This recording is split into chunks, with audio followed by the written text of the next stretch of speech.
Okay, it is Tuesday. We are live.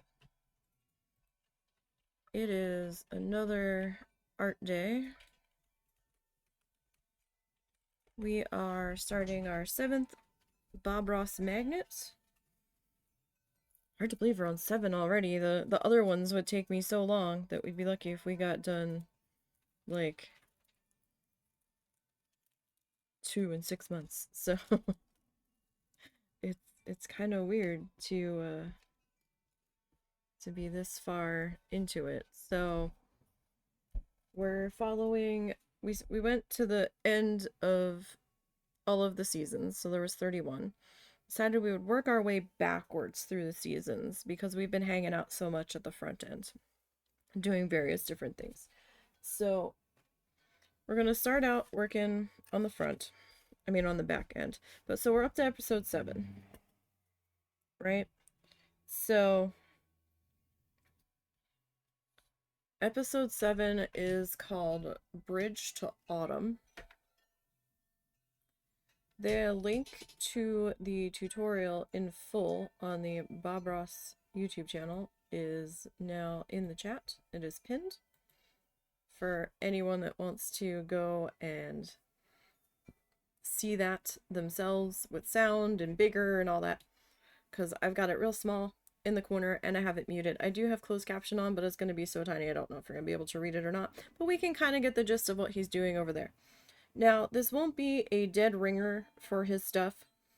We're just kind of using him as a guide to try to figure out how to do it. And in the end, it might look something similar to his, but it's not going to be an exact replica. Number one, it can't be because we're not using paint. We're using acrylic yarn. You can use roving, whatever fiber you want to use to do this. It's fine, whatever. Yeah, we're going to be using acrylic yarn. Fits my budget better. I get a lot of mileage out of it for the money, so cool. Cool.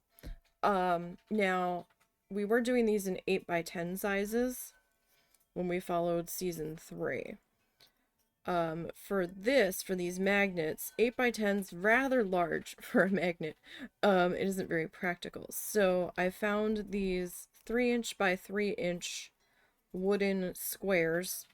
They're pretty thin. They're pretty thin. I've actually cut the edges of this with my scissors. And not big honking scissors either, although these scissors have seen better days. But I have like cut the trim, like the trim edge on it with those, so it's very thin.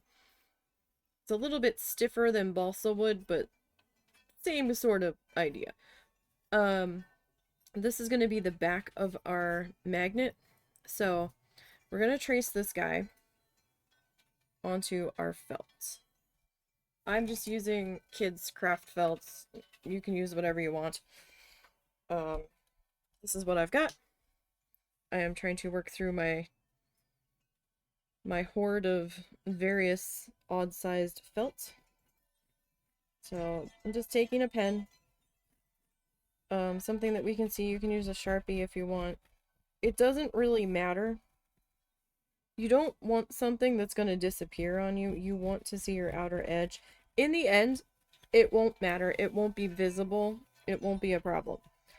So use a Sharpie, ballpoint pen, something that's going to stay and be seen. Alright, so we wanted to have the approximate size of our piece here. Traced out here. Now, in the end, because it's fiber, and fiber's going to do what fiber's going to do, and shift around and get pulled tighter and get stretched out and stuff, we will most likely still have to trim off some of the edges to get it to fit on our backing again. So this is our main canvas. We're going to needle felt onto this. When we're done needle felting our scene, we're going to cut the extra felts from the edges away.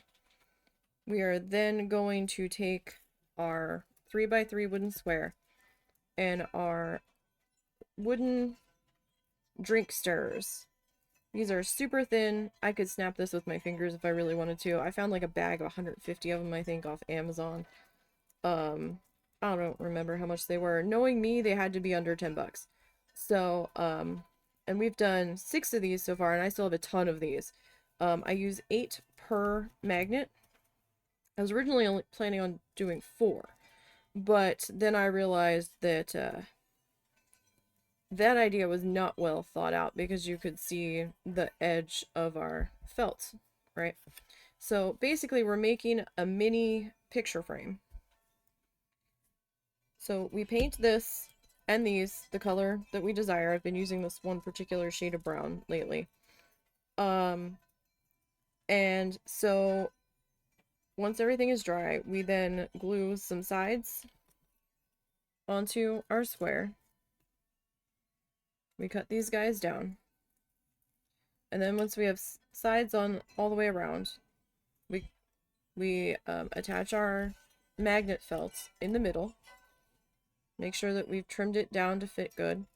And then we take these guys again and we lay them out on the top to form our picture frame. And try our best to cut the edges off. Sometimes the piece is a little more cooperative than others, but that's the main idea of it. And then I have some tiny magnets that I super glue to the back of this. And then we have a magnet. These have been taking me approximately 2 weeks to do.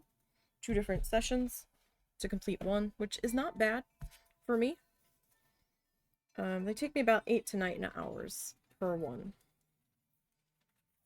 We could get them done in one session, but I don't want to do an 8 to 9 hour live stream if I can help it.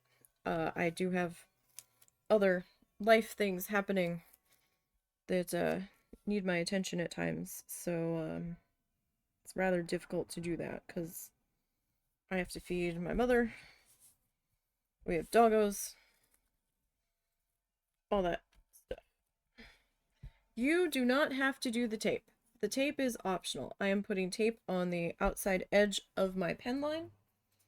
It is in case for some reason I lose sight of my pen line.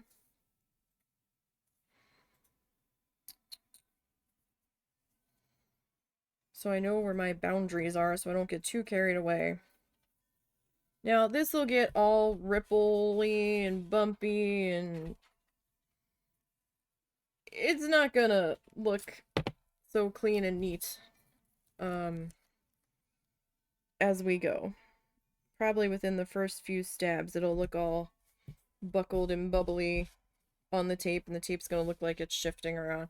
But it's mostly so I can keep track of where I need to be. So I can try to stay inside the box.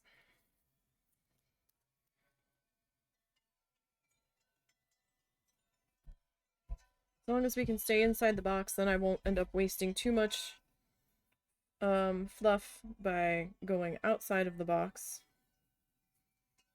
This is the same tape that we used yesterday that kind of couldn't handle all of the water from the watercolor paper. That came out when that dried. Oh my goodness, that looked so much more interesting and fabulous. I was really unsure about the way the colors were swirling together there, and I was looking at it, I was like, oh no, I don't know about this. But let me tell you.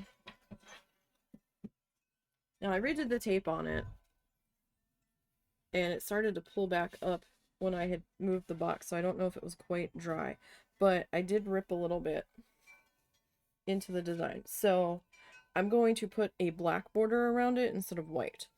But that actually turned out not as muddy as it was originally looking.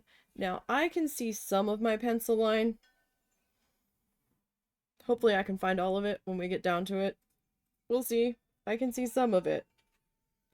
The ones in the middle are a little sketchy, but we've got that guy. And he's all ready to go. Alright, so we need our needle felting mat. We need our finger protectors, and we need our needle. Let's pop our needle out of our handy dandy handle holder. And get that set up. Get our finger protectees on. Alright. And I got my little cup of water if I should so need it. Don't know if we will, but we've got it just in case. Alright, so let's pop over to the tutorial. And we will get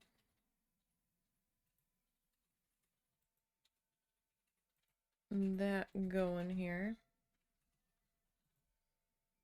And we'll see what Bob has in store for us.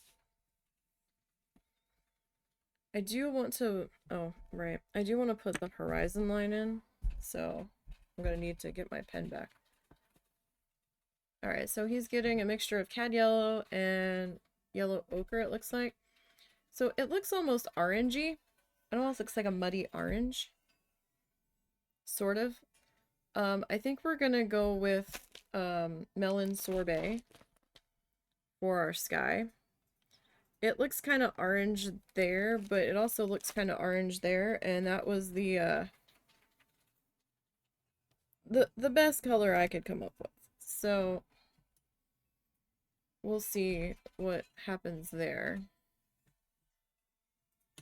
Okay, so he's got that in the top half of the sky.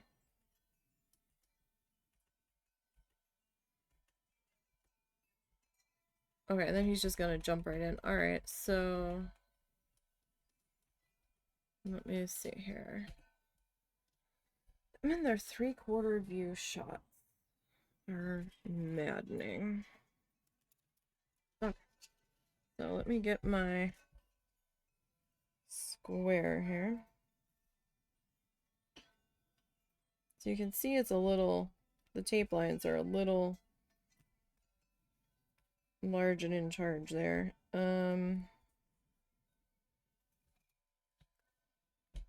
don't have my ruler, so I mean, I have my T-square, but that thing is huge. I don't feel like grabbing it.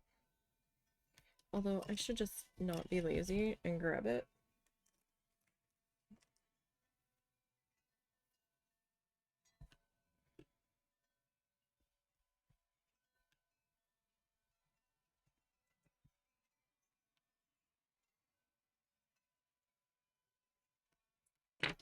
Come on now. Stop getting stuck on everything. Okay.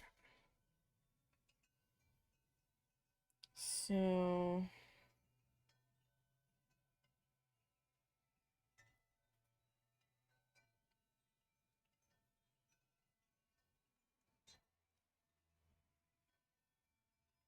one inch.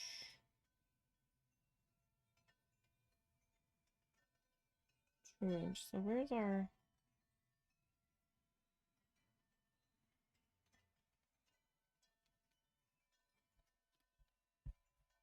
I mean, it doesn't have to be exactly split down the middle.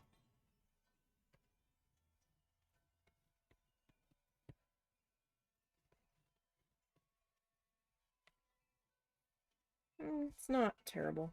Alright. Puts the pen back in its holder.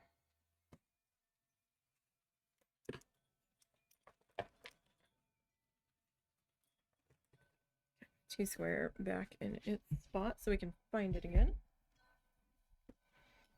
I know I've got a lot of fluff in my mat. I did try to clean it earlier.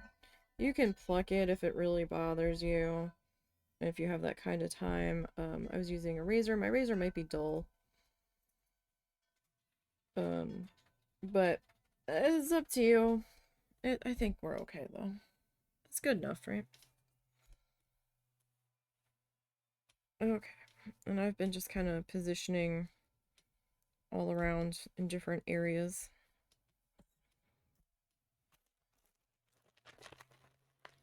Just so I'm not stabbing in the same spot on my mat. Try to even out the wear and tear. So this is melon sorbet from Paint Box's Simply Chunky line. use whatever you want. I've got two different brands of yarn I'm using. Now, I was using some of the Big Twist Value line from Joann's. So, I'm not going to be able to get any more of that when I run out of it. So, I did find somebody had done a YouTube video where they talked about substitutes for Big Twist, and they had said that the Michaels store label, Loops and Threads from their Impeccable series was comparable. I might get something from Loops and Threads when the time comes. It's probably not going to be Impeccable because we're not wearing this, so it doesn't have to be a dead ringer for it, but I will probably end up switching over to that.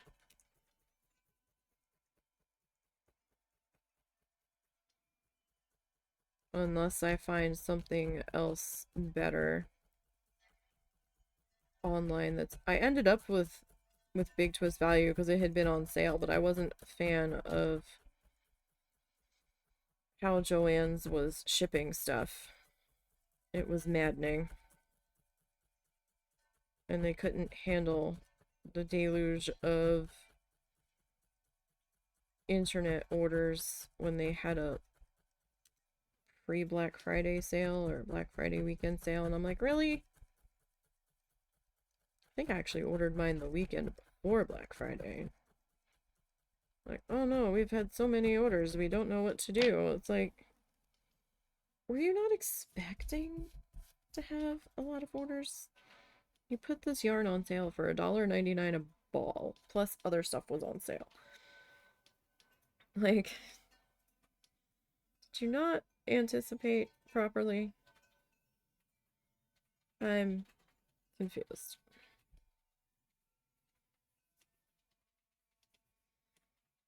So I know some people will just grab their sheets of fluff and just kind of throw it down in there and go to town. I am sideways at the moment, so I can see and get my corner filled in here.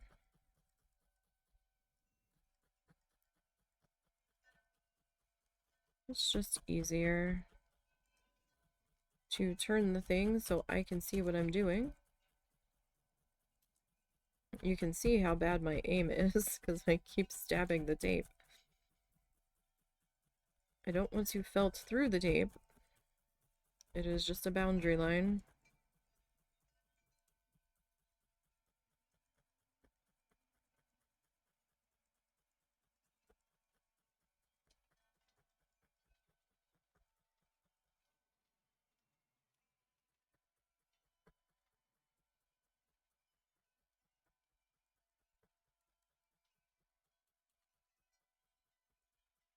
How's everybody doing today? You guys doing good? Hopefully you are. I don't know if my microphone is picking up our wind chimes outside. It is, again, so windy. I can't understand why it's been just so constantly windy. Like, gross windy. Like, we're not talking just gentle breezes and them just gently tingling. No, we're talking about them, like, crashing to our porch level windy with, like, 40-mile-an-hour wind gusts and shit. Like, high wind advisories. Windy. So, it's like, why? Stop it.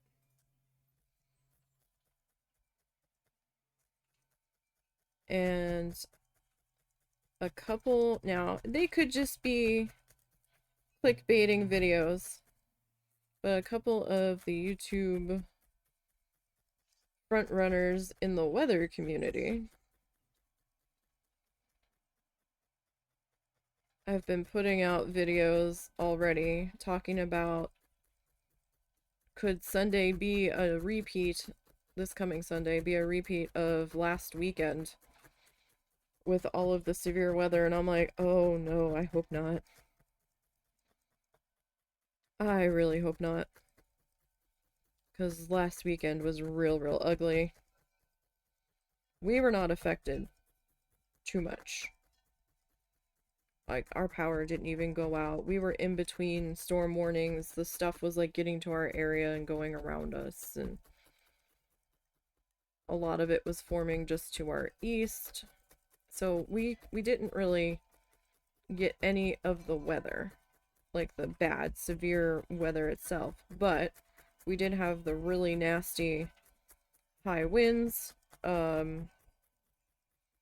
We've been under red flag warnings for days, ban warning, burning ban warnings.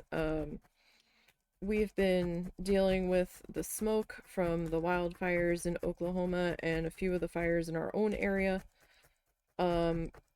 As far as I know, there doesn't seem to be any of those near us specifically, but it's still something we need to be mindful of and kind of at least be paying attention to, because apparently there was a barn fire or a house fire, some kind of fire, about a half hour-ish from here, 40 minutes from here, just up the road. And I wasn't sure which way the wind was blowing, so I was like, uh-oh. That could be problematic. Definitely need to keep an eye on it. These winds are crazy.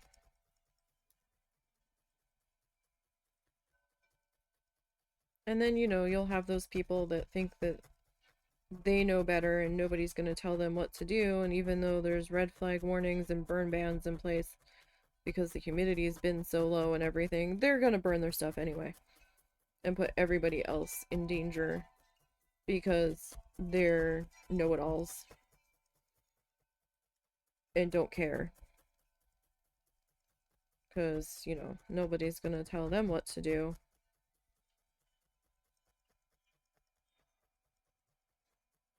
Because they've got a thing about burning yard waste around here, and I'm just like, really? Like, why? What are we doing? Instead of, like, putting it out for the city to pick it up, to go mulch it or whatever they do with it. No. We're gonna burn it. And that's in city limits, and you're not even supposed to do that in city limits. Like, what? Specifically tells you that you have to burn stuff in specific barrels. It has to be a specific burn barrel. And, if you live in city limits, you can't burn your trash. Can't burn your yard waste. I mean, we had a tree fall down that we chopped up and finally got dried out enough where we can throw it in our fire pit. It was a big enough tree to do that with. But we just let the leaves mulch themselves down into the grass and the lawnmower get them.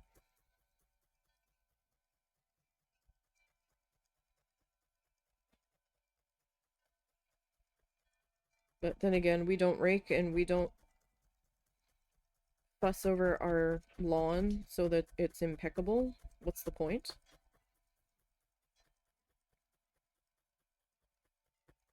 We have a house, not a golf course.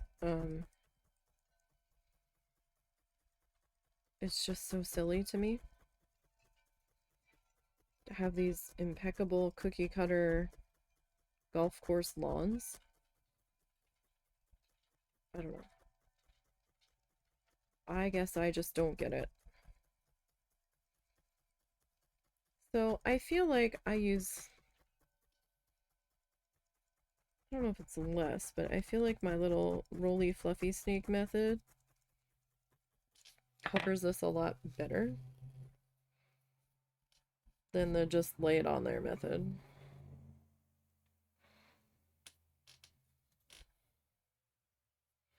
Just a drop of water can help the fluff be shaped and a little bit easier to work with at times. Brings the little fibery guys together. You don't want it wet, just a little drop of water on your finger. If you even need that. Like, it's incredibly dry here. Plus I have lotion on my hands earlier because my skin felt like it was screaming. And just enough to give a little bit of friction so that I could shape this stuff. We're not wet felting. Don't want it to be sopping wet.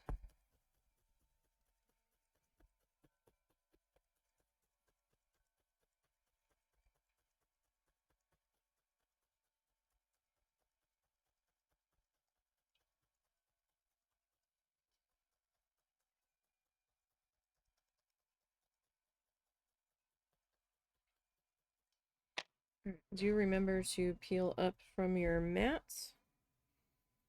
and to move it around. That way you're not just stabbing the same spot on your mat all the time.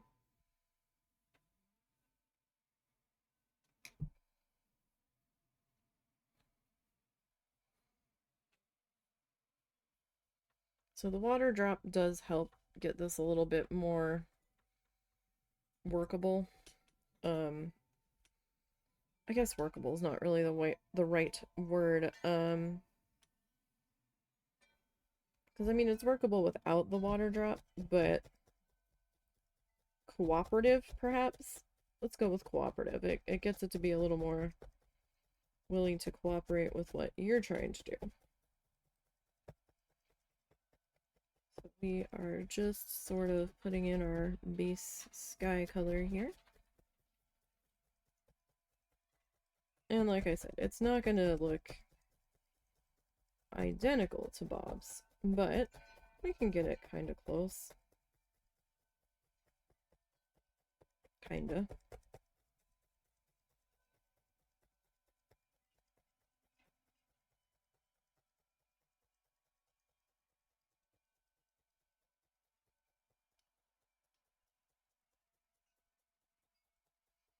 So apparently, my mother-in-law is 4 hours away, but she doesn't know if they're going to get here today.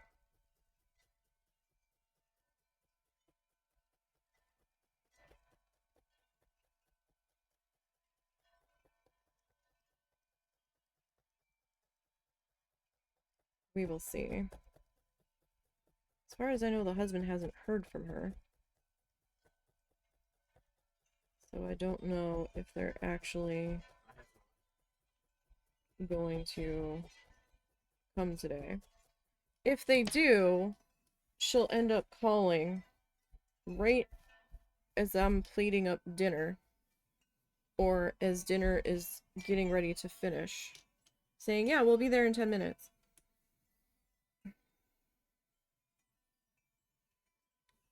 And normally that would be like, okay, whatever, but they make the husband come out and help them get sorted, and I want him to eat his dinner while it's hot, for goodness sake, so...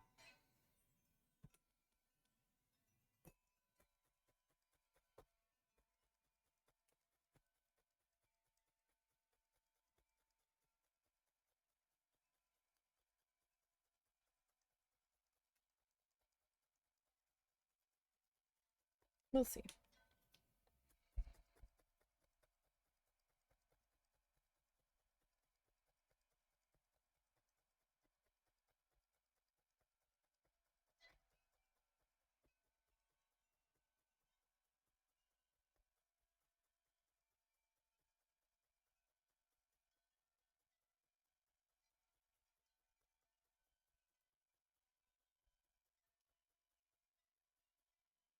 Okay. I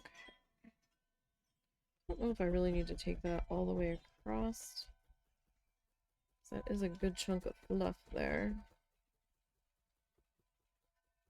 But it should be okay.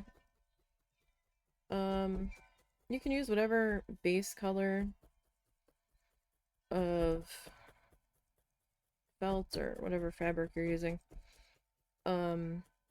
Just if you use a more bold color, you might have to add a bit more layers to try to hide it. So it's not like bleeding up through your design too badly.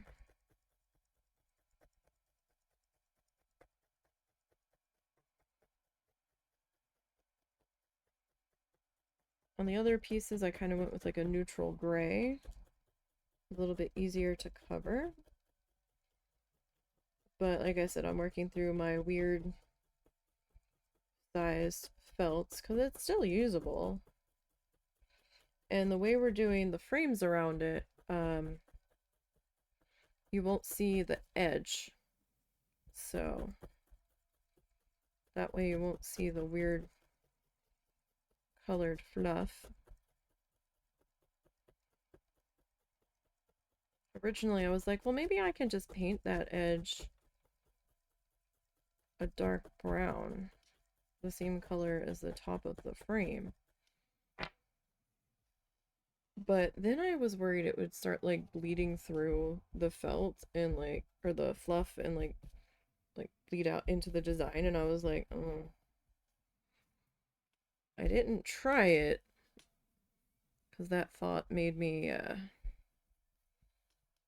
not try it. Because we're still finding our way on these, even though we're on our 7th one. This was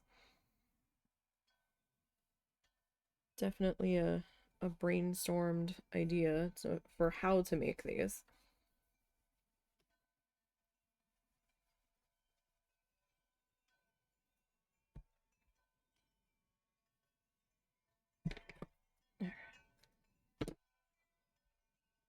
Gonna try to fill this section in here a little bit more.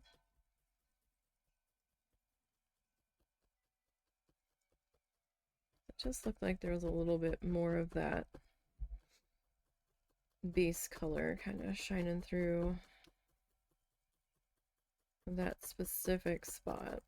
Now I'm using a size small needle. I haven't tried the larger ones, but the small one is probably where we want to be, just because of how dense these guys can get with the amount of layers that we can get built up here.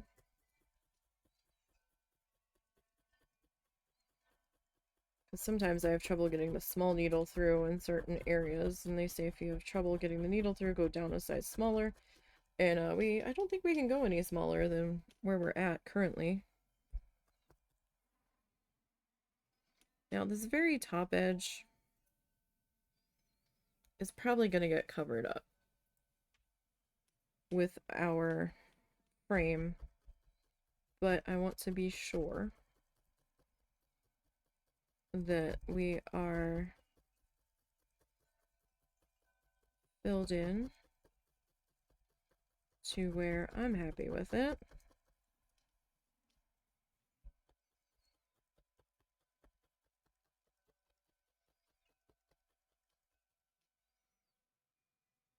Okay.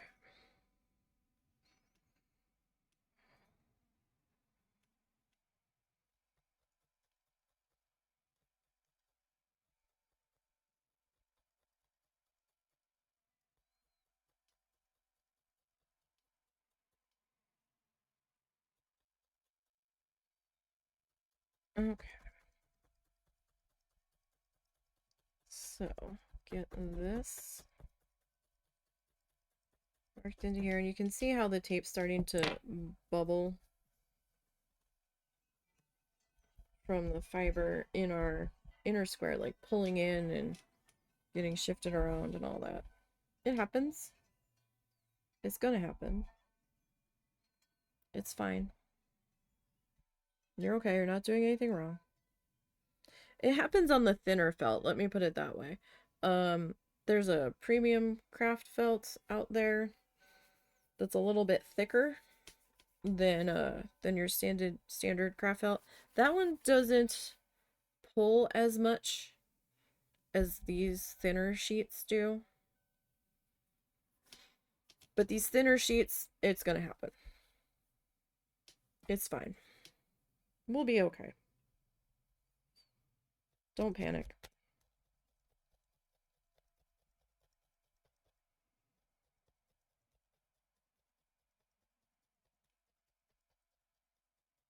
These are our finger protectors, just so we don't accidentally stab our fingers when we have them in the way.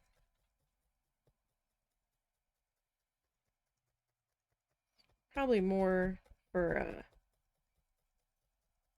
when you're making the little critter things and the little sculptures where your fingers are more in the way than this, but I have had my fingers in the way doing this, and I have terrible aim, like we saw earlier, evidenced by all the tiny little holes in the tape where I don't know why, but we stabbed there. And you know, sometimes can do a glancing blow off of the finger protector. Sometimes, if you're especially talented, you can stab right through them, but injury is not as bad as if you hadn't had them. So I do recommend them.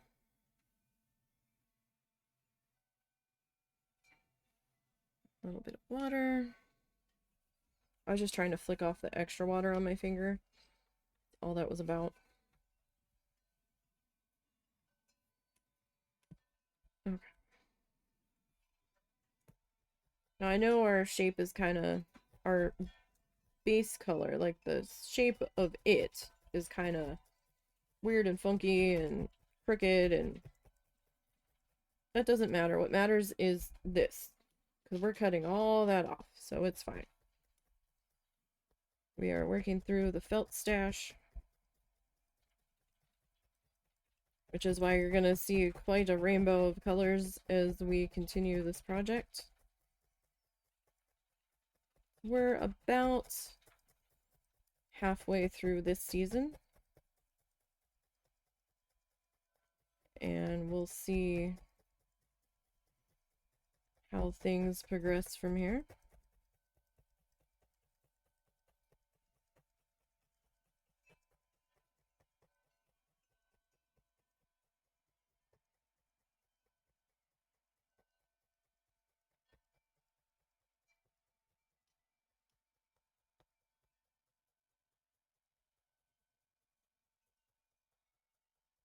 Hope everybody's doing well today. What's everybody doing? What you working on?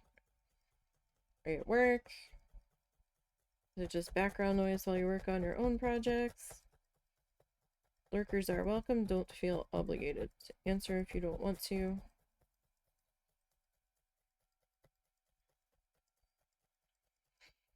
Over the years, I have found that a lot of people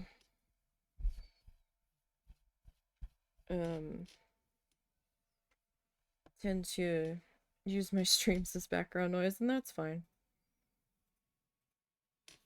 That's okay. I'm just glad you're here. What was that? That was my fault.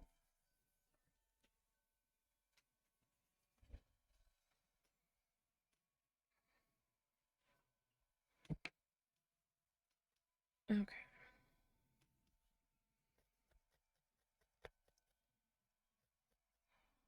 So I'm gonna try to find my horizon line here.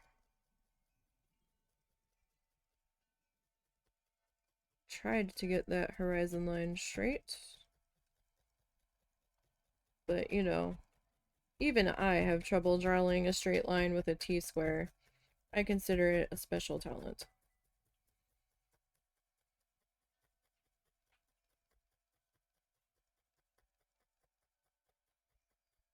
Because it's me. So, the Crooked Queen. Everything's crooked. It's always crooked. Even when it's straight, it looks crooked to me, so my head slightly tilts to one side.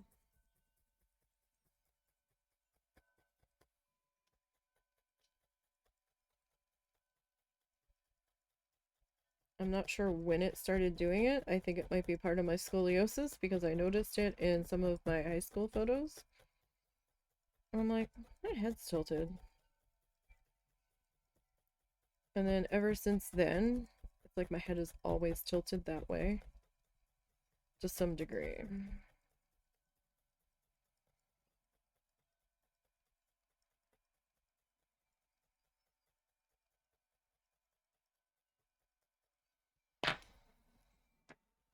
Okay.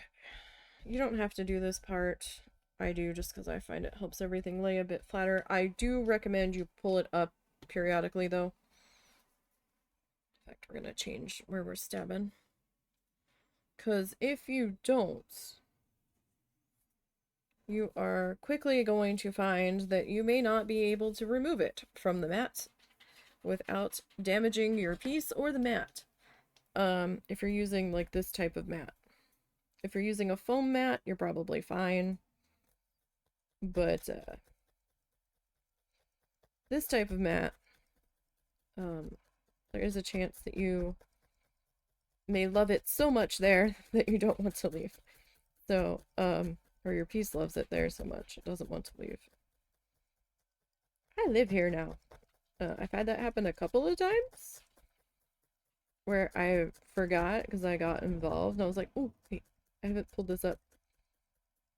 And I have distorted a piece or two trying to gently pry it from its self-imposed prison.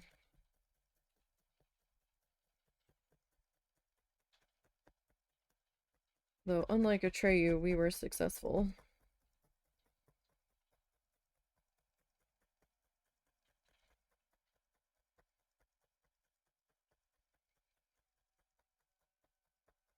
Okay. So we need to finish getting this section and that section there needs another bit flopped onto there.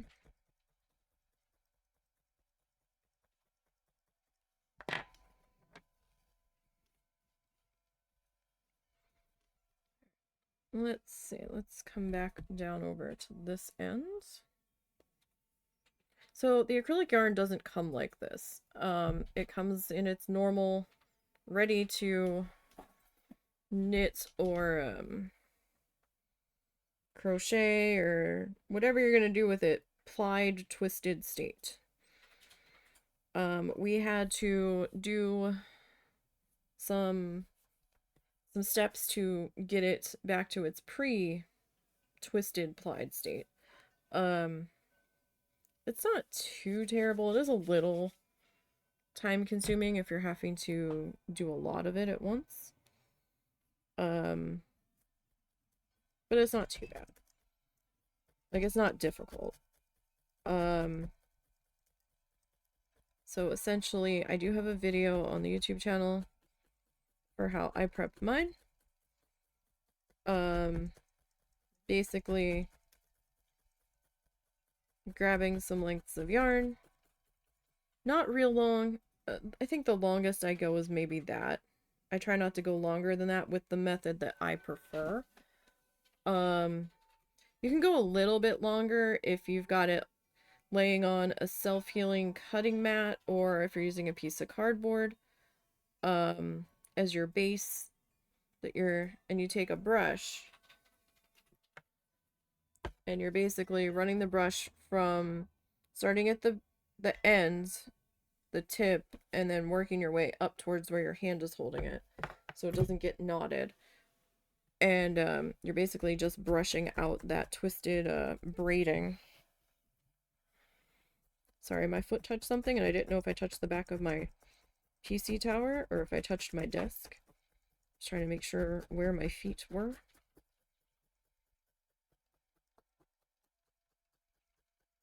Spoilers, they were touching my desk.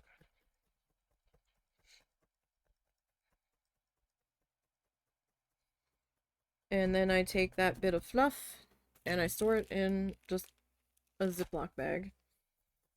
Whatever brand you can get your hands on. Doesn't really matter.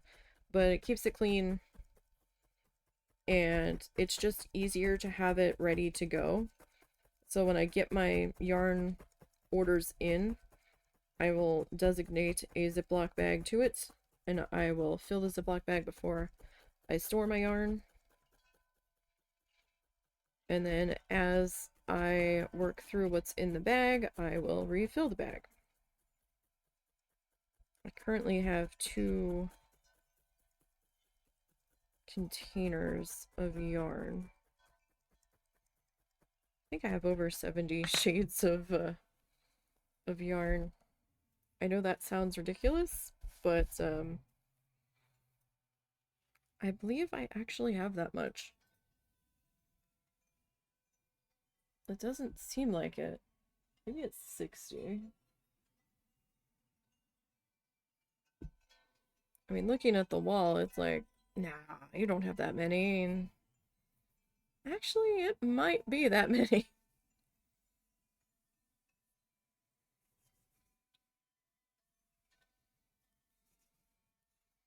As embarrassing as that is to admit.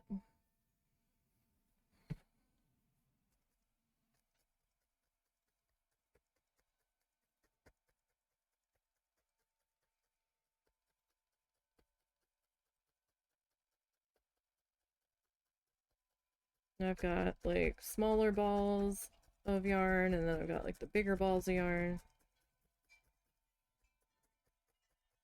Though I haven't had to replace a color yet. In all the time that we've been doing this, I have not actually run out of a single color yet. I've come close, and that's counting the critters that I've made, but I haven't completely used up an entire color yet.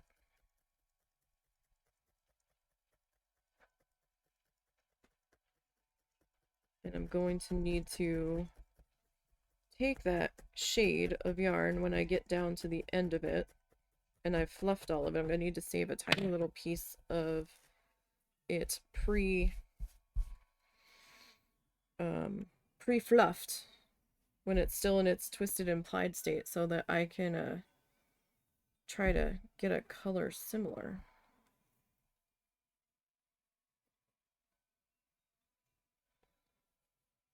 And I'll end up like taping it to the label in the bag.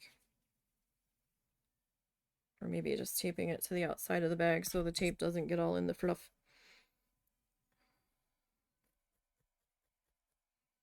As it tends to like to do.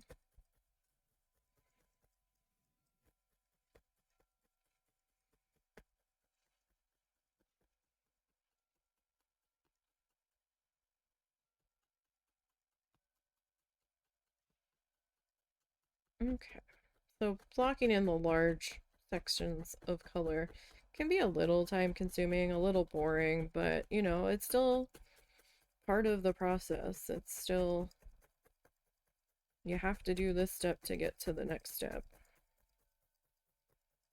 sort of situation.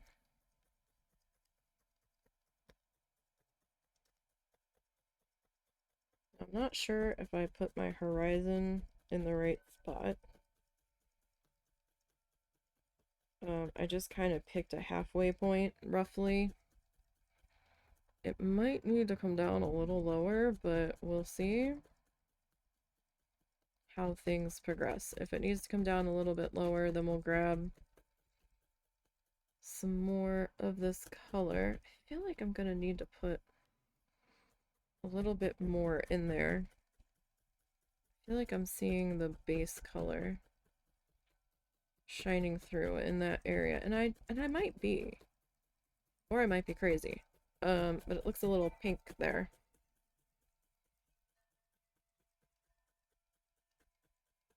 I might do so just to make myself feel better. It's alright. It'll be okay. So there might be a small lapse in videos at some point on the channel, on the YouTube channel. There's a family emergency brewing, and we don't know the full extent of that just yet. Well, there's a couple of family things going on. My brother's having heart surgery towards the end of the month, I think. And there's another issue with another family member that's also in that general area of my brother's, like living in the same area. So there's a chance that our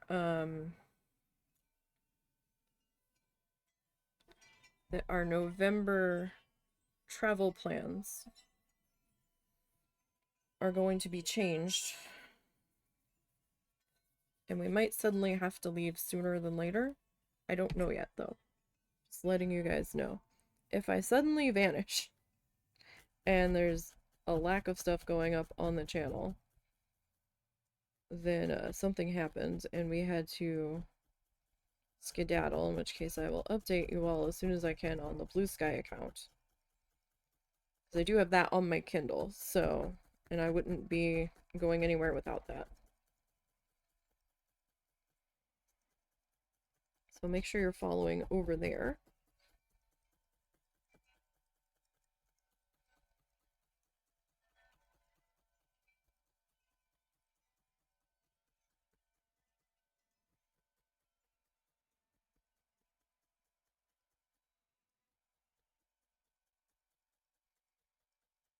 But we were thinking we were going to know more last Friday. However, one of the doctors involved, I guess, had better things to do. More important things to do. I don't know. And then they told that family member, yeah, we'll call you on like Monday or Tuesday and tell you the results of the test. And the two people involved were like, well, that's great and all, but we're not gonna be here. We're gonna be out of state for a wedding. So, meh. Thanks for being so prompt. So,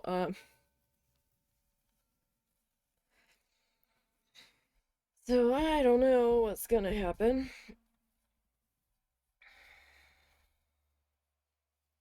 Okay, that I think definitely needs another little bit there.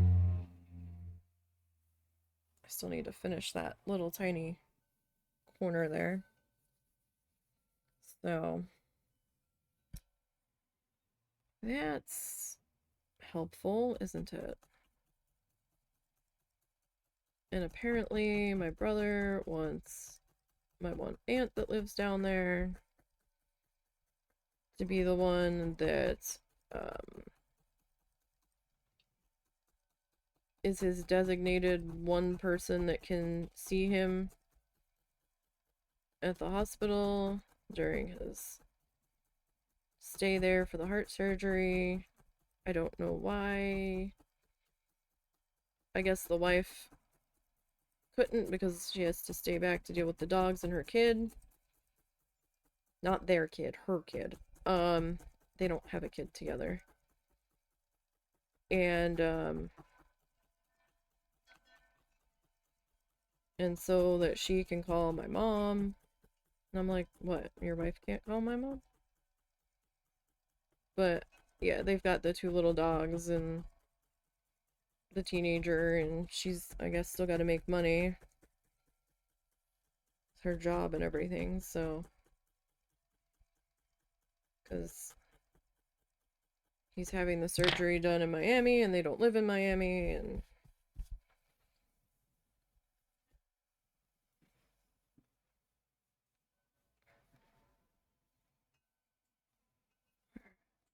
I mean, it's not bad. I guess we'll just finish filling in down here.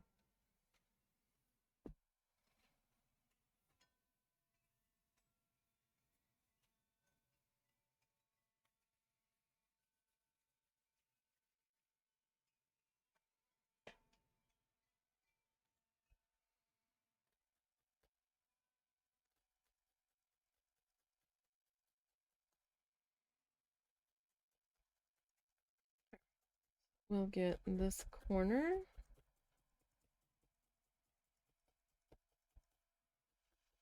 Filled in there. And I think I want one more little piece there.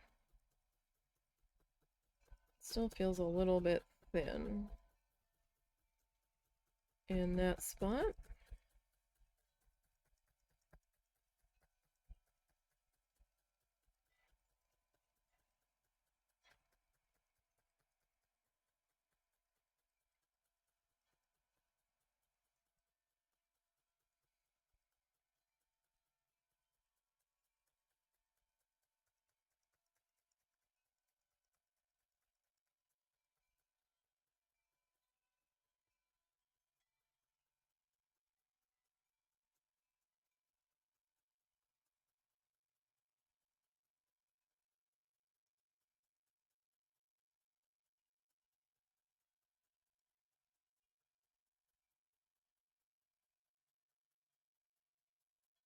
Okay.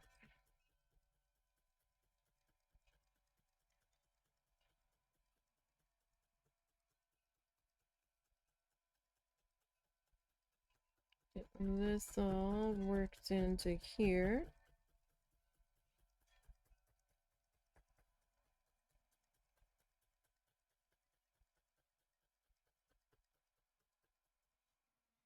Okay, so there's that one thin spot right in here. I can definitely see. So I want to try to fill that in. Might be too much fluff, but we'll see. So I should be almost done the sunset on the tissue paper project soon. Maybe 2 more weeks. I only work on it for like 3 days, and it's only a few hours each of those days. I think I've got enough of the orange and the yellow. Are you okay? Yeah. Do you need help? No. I think I've got enough of the yellow for the sun to finish up that, and then I've got to put the last bit of cloud in at the bottom. That last bit of cloud might take me a couple of days on its own, but I've got to get all of that paper twisted for it. I'm going to start twisting that tonight while I'm editing video. Can't believe I'm still working on speed belts from last year that we did. Time lapses of them. I'm halfway through one of the final 2, and then I've got one more to go. I'm so slow at editing video. Drives me mad.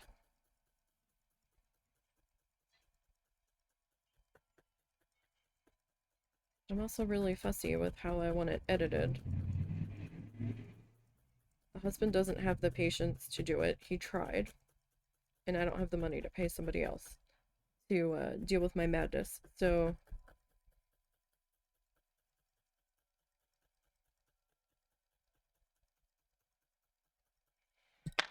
okay. Alright. That looks pretty good. Alright, so I'm gonna put that remaining fluff back in our bag for that color.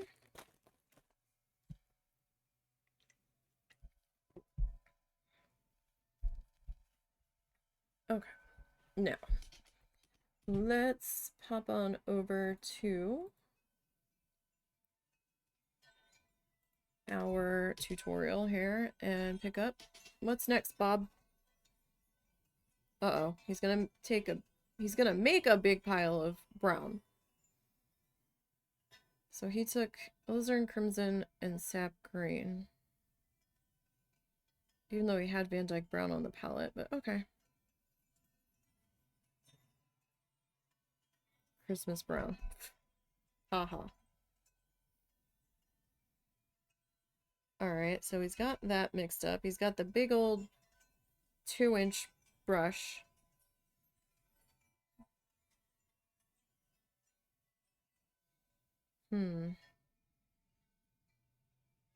Okay, so then we're tapping in trees, apparently.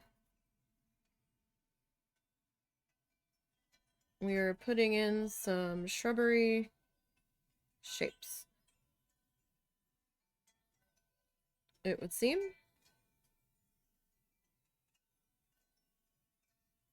Alright, are we covering the entire thing?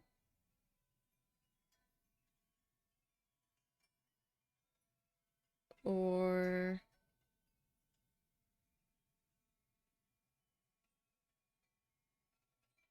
what are we doing? Okay, so that's actually covering a good amount of this. Do I need to bring this horizon line down lower?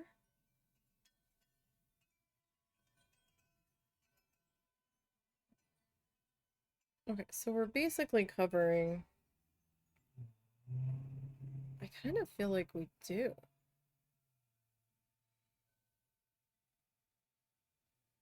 How far down are you? Well, maybe we can bring the brown down. Wow, that's a lot of brown, Bob. Oh, okay, we are putting water in.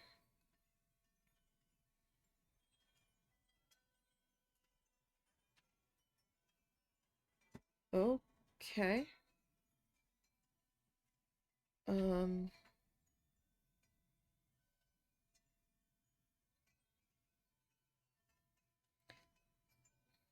That's a lot of brown. Oh my. What are you doing? Okay, script liner. Are you leaving it that color? Oh. Oh. Are you not?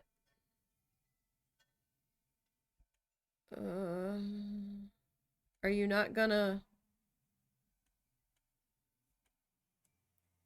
Okay, we are gonna come back and highlight some of this, it seems. Okay.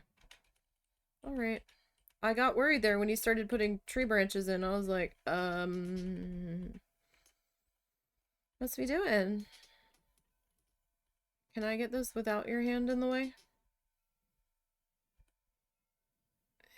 Kinda. Alright.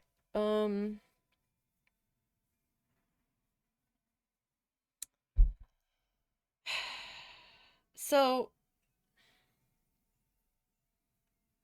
it kind of almost has like a sepia feel to it. Sepia.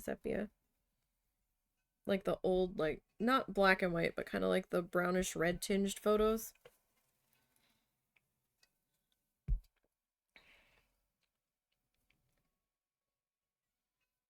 And that shade of brown he made mixed with this color.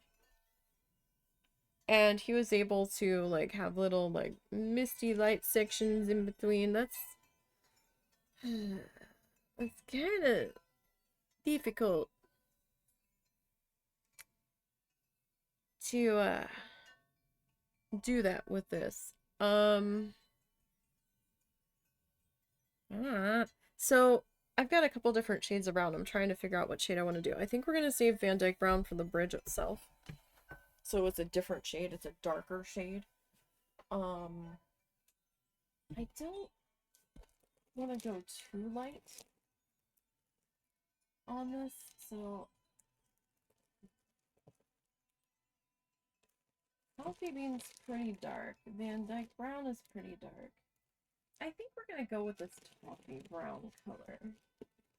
We don't use this very much. Or at least we haven't yet. I think that might be a comparable shade here. I think, hang on, I need some pain relievers here.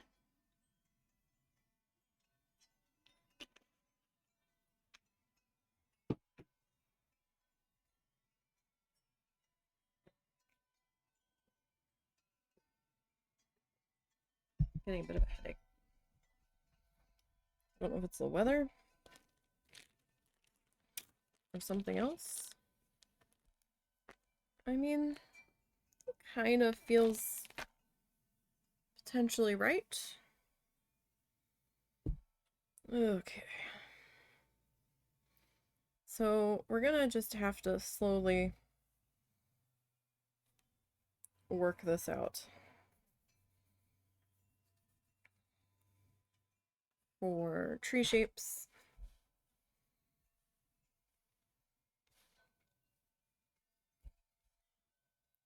All right, let's start with this guy. It's not quite middle, but pretty close to the top up here. And again, it's not going to be shaped exactly like how Bob's is. And that's okay. It shouldn't be shaped exactly like Bob's. Similar? Yeah, okay. Similar's fine. Exactly? No. We don't want to make a carbon copy. And it's hard to make a carbon copy, right? Because people are gonna see things differently. People are gonna approach stuff differently.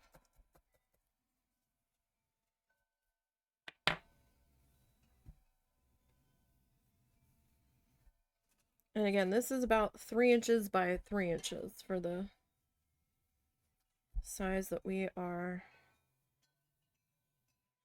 working on here.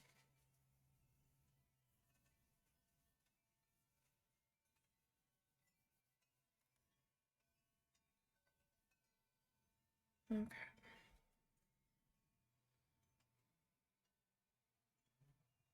This actually feels almost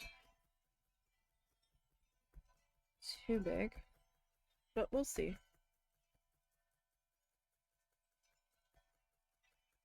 So right now I'm just kind of worrying about that top, the top section of shrubbery and like the top line that's up in the sky. That's what I am trying to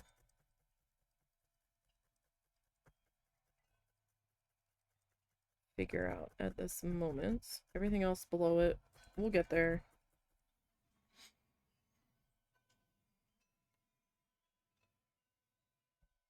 We will get there slowly but surely. We'll figure it out.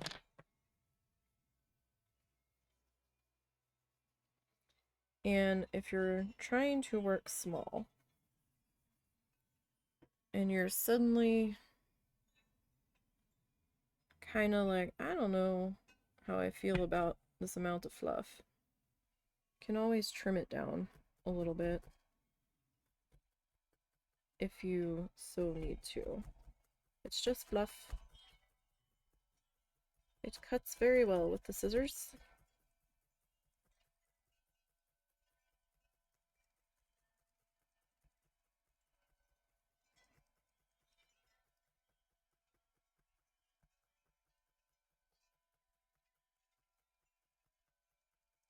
Better than a hot knife through butter.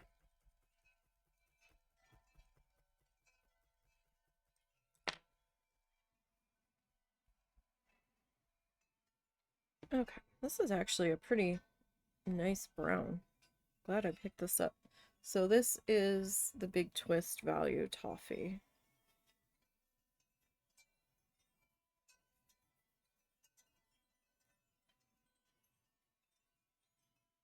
But I'm not going to need to pick up new yarn anytime soon. I've got plenty. That felt like we were getting a little big there. Alright, so then this guy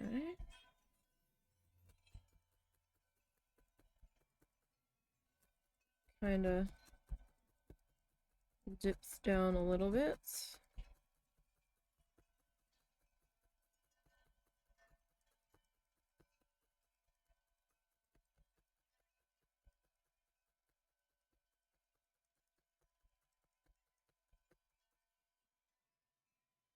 And it actually looks fairly dark on top of this color. So I think what was a good color choice here? Like Van Dyke was just gonna be not the right shade for this step. Like it's actually called chocolate, but it looks like a Van Dyke brown because it's very, very dark. It's what I consider my go-to color of yarn is for like Van Dyke brown. So it would have looked almost black on this, and that would have been crazy. That would have been too dark. Too dark, too soon.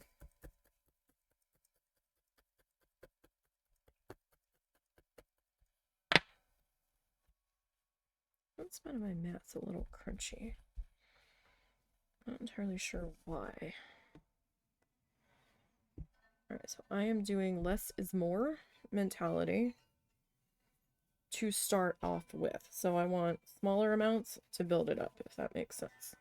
So I don't want to get too carried away because I tend to. Excuse me. So I'm trying to work in smaller amounts because it's real easy, excuse me, to get carried away when you're working so small. Because you don't have a whole lot of real estate to work with to begin with. So that's why I try to give myself guidelines and all of the things to try to contain me. And sometimes that is rather difficult.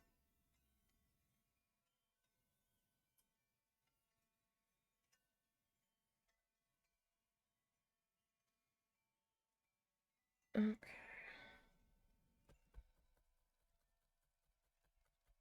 And the top edge of these can be a little unruly. It's fine. It's shrubbery. It's trees. They're gonna do their thing. They're gonna be fluffy and all wiggly and not really uniform at the top. They can be a little bit wild on that top edge. They can be a little fuzzy up there.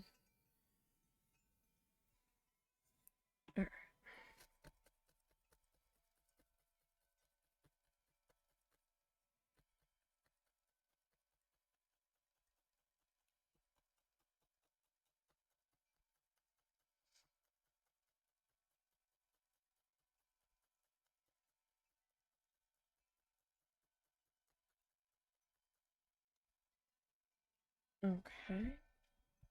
So again, I'm just worrying about like the top edge here right now.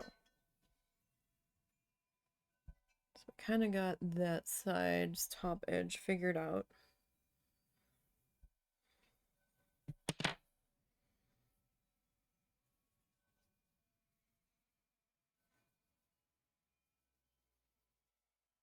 So this guy kind of comes down this way.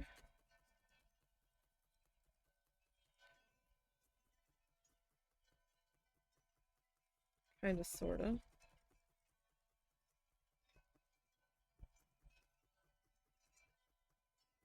Again, doesn't really need to be exactly shaped the same. I'm just trying to have the same sort of idea.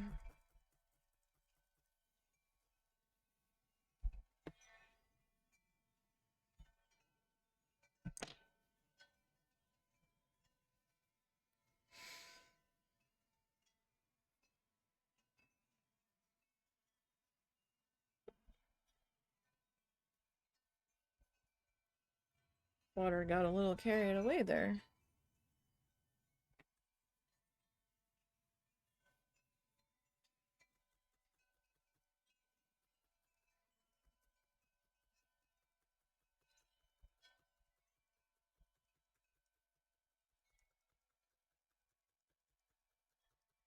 Okay, so we'll get this section kind of filled in here.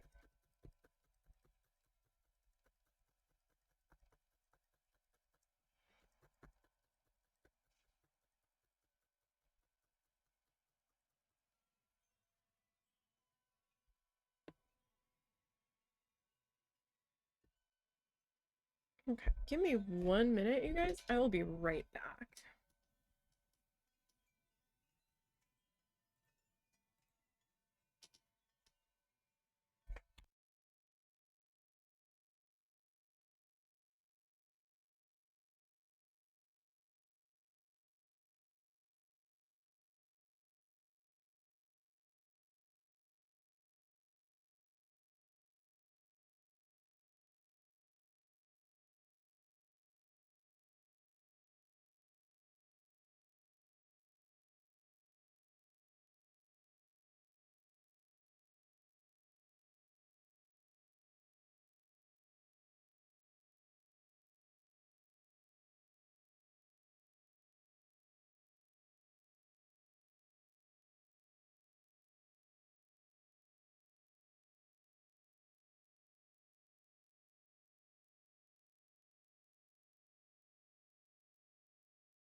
Alright, sorry guys, I just had to step away for just a minute.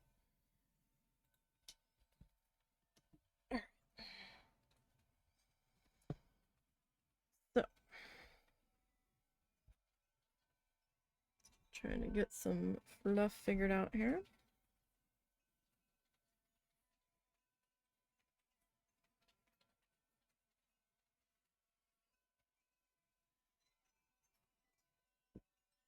Alright, so now, oh. Okay. So then this guy is gonna be a little bit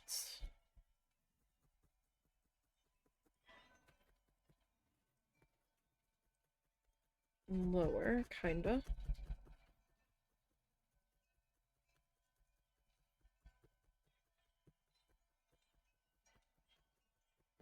Now I don't know if I'm gonna be able to pull off this like misty bit in between. I don't have a light enough color. I mean, I've got a similar color to this, but it's not the same color. This one's more orangey and that one's more pinky. So I don't know if I can pull that off.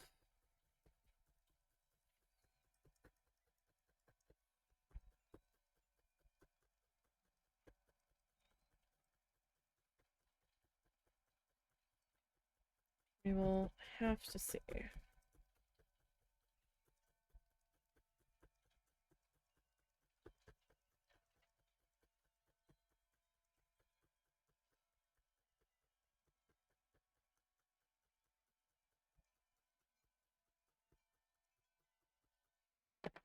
Okay.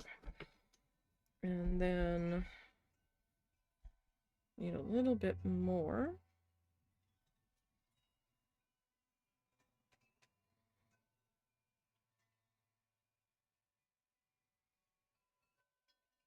Okay, so I'm gonna try to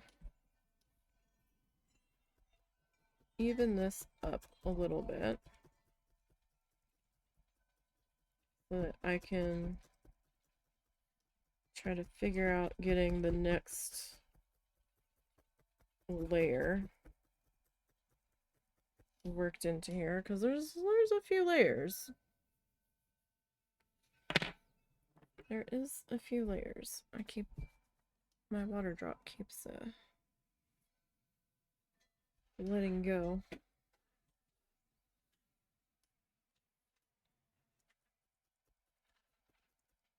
Not in quite the right spot that I wanted it to let go in.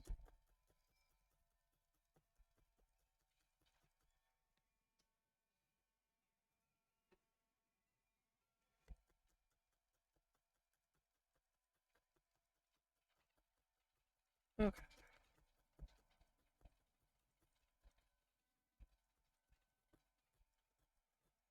Can't tell if that's my mat or if that's... No, that's the piece. I've just got a lot of fluff layered in there. Alright, that's fine.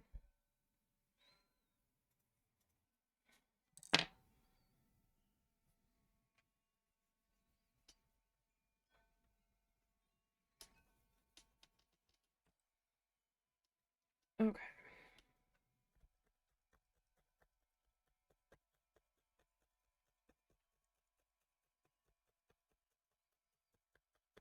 So I did turn it sideways again just for a minute.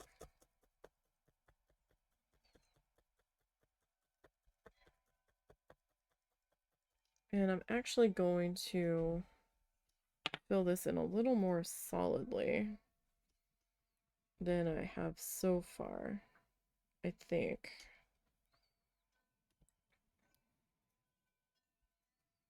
For how I want to try to approach this one. I'm going to do this one a little differently than I have in the past. I don't know if it's going to work. It might look ridiculous and I might have regrets, but that's what this is about, right? Trying to experiment a little bit.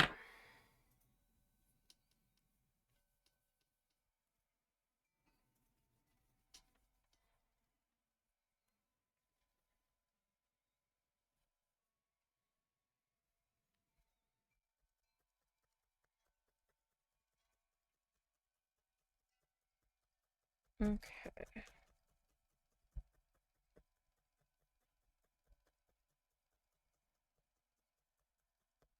This will be like our first layery bit of tree.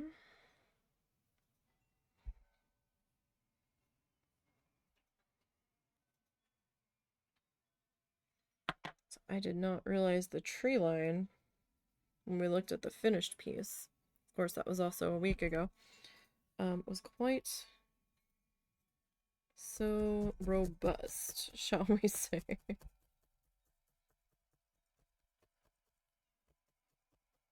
Because that's quite a massive amount of wooded area there.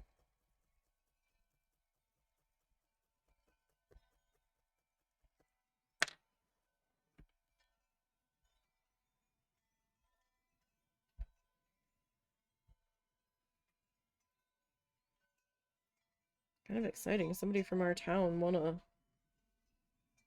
a state lotto. Wasn't us. Definitely wasn't us, unfortunately.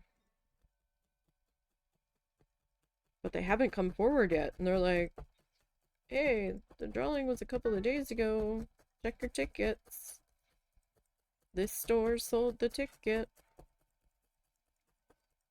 We've actually bought lotto tickets from that store.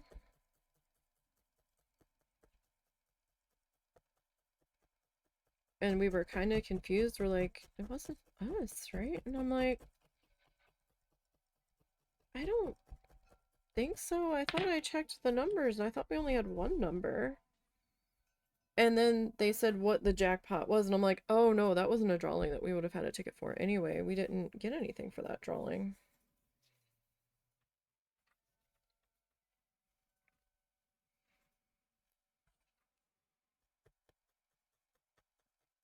Hopefully they come forward.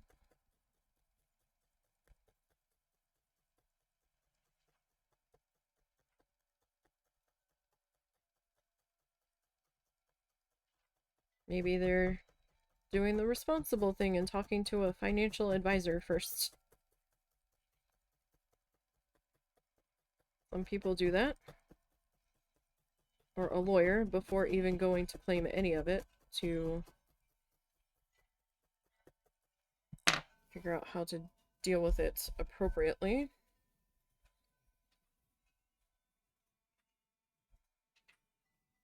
That's good for them, I guess.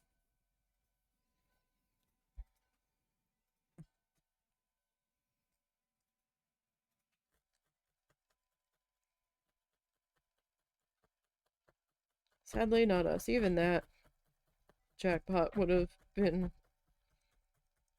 more than enough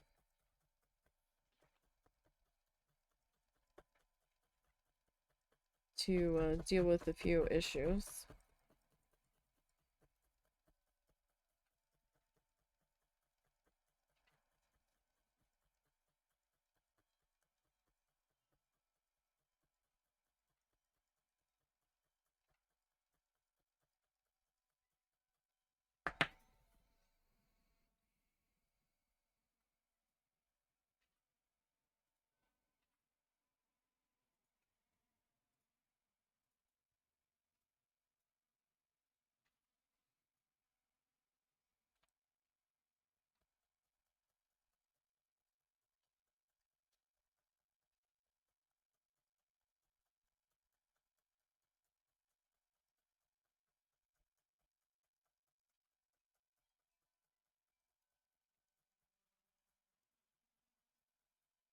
It's a very large vehicle that just went by.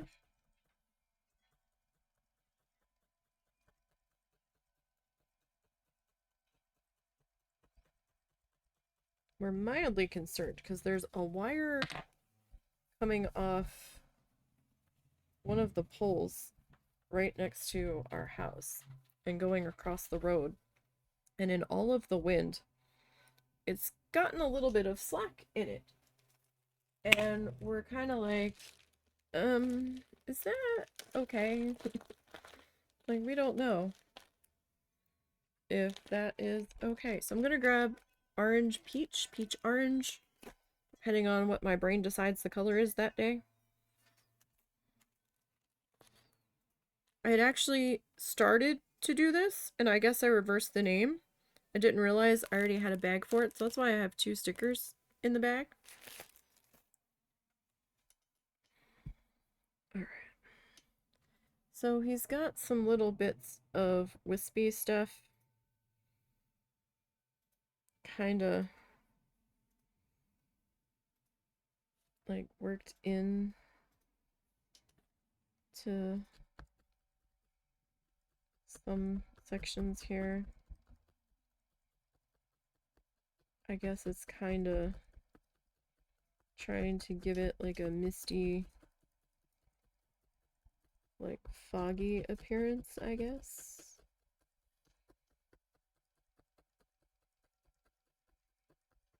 I'm not really certain.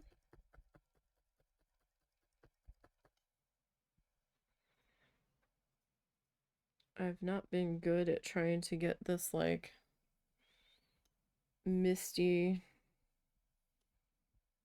separation at times in here.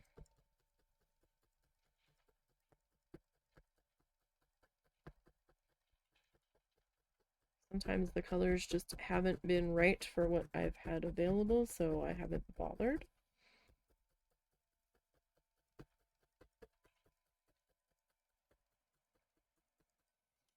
To be perfectly honest, I'm not sure if this is even really going to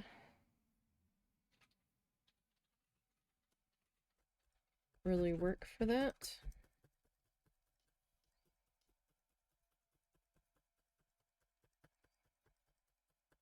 But if we're gonna attempt it, then this is probably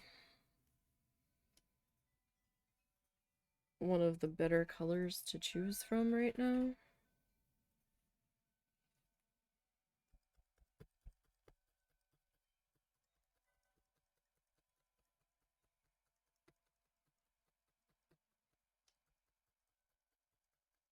So I kind of just am working a little bit of this in along the bottom of this one tree line here.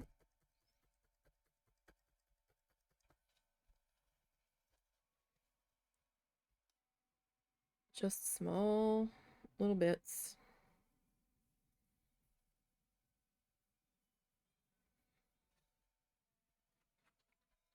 And then we'll bring in the next round of tree shapage here.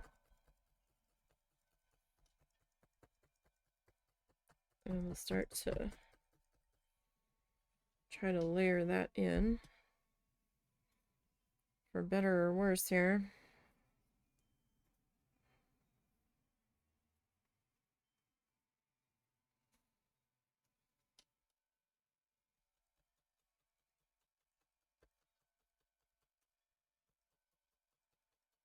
Alright.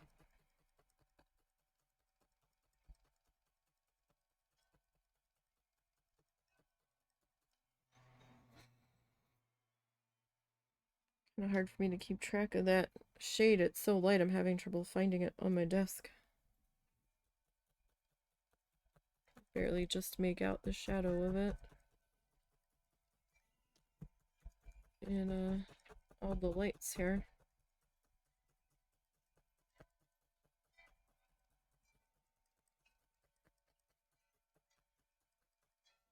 Yeah, I might be underdoing this a little bit.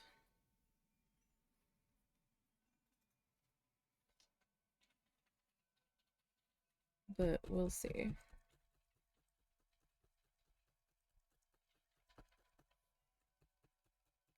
Might need to come up a little bit higher. I don't know.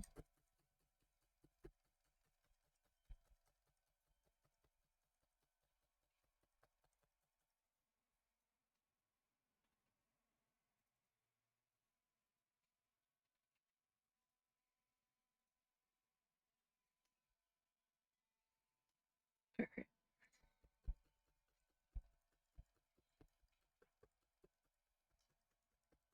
Definitely a slow buildup of this because we want it to be a little spider webby, like almost that like gauzy kind of feel where you can kind of see through it, but you can also still kind of see that it's there too. Like it's kind of hard to get like a transparency feel across.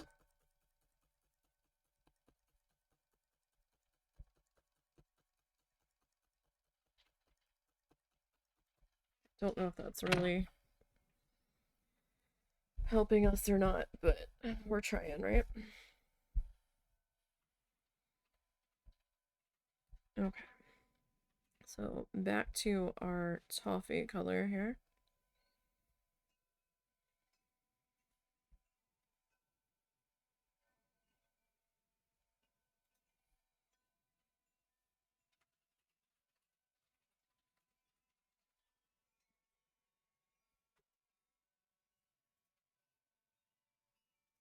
This is probably a little bit small.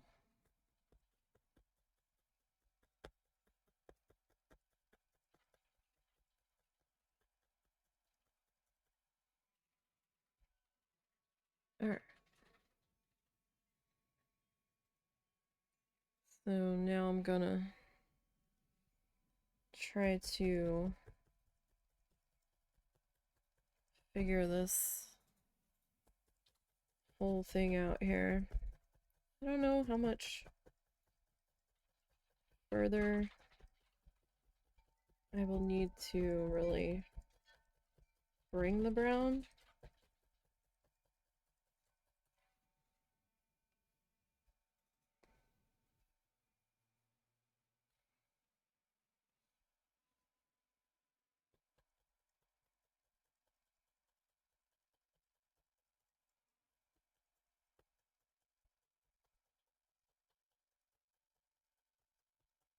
Might bring it down to just below the sky color there.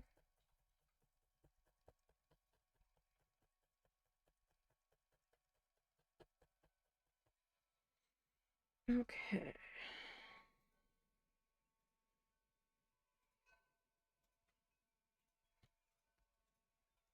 So now I need to figure out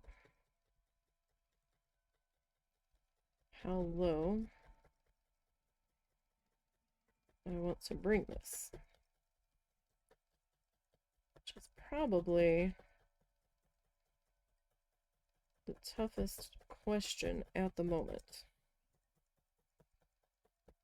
Because I don't know.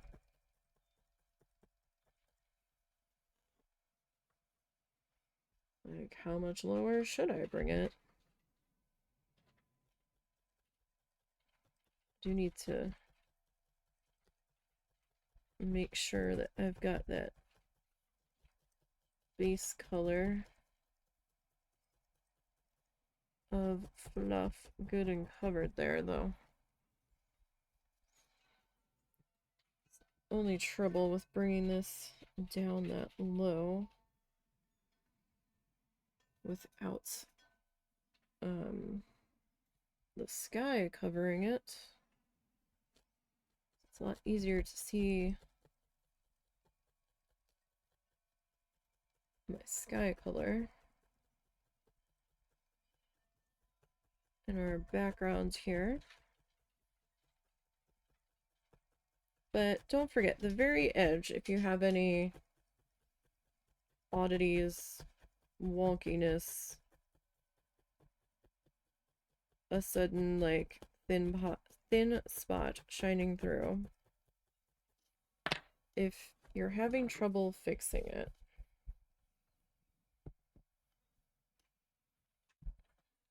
don't forget that we do have our frame that we still have to put in. So frame is going to sit, the edge goes to the pen line. So if you're ever like in a moment of, I don't know if I'm over far enough, you can always grab your sticks and lay them in and see how things are looking from the perspective of the frame being in place. So that is an option.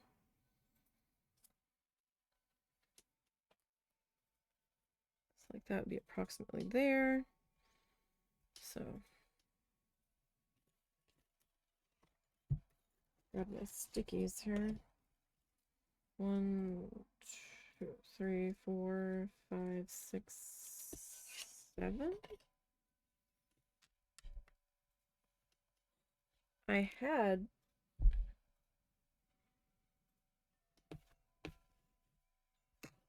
where the heck did number 8 go? I counted out.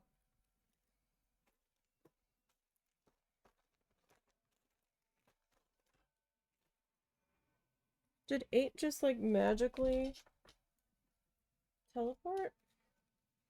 One. Oh, Jesus Christ. No, you're just an idiot. Okay. Anyhow. Don't mind me. Okay. Anyhow.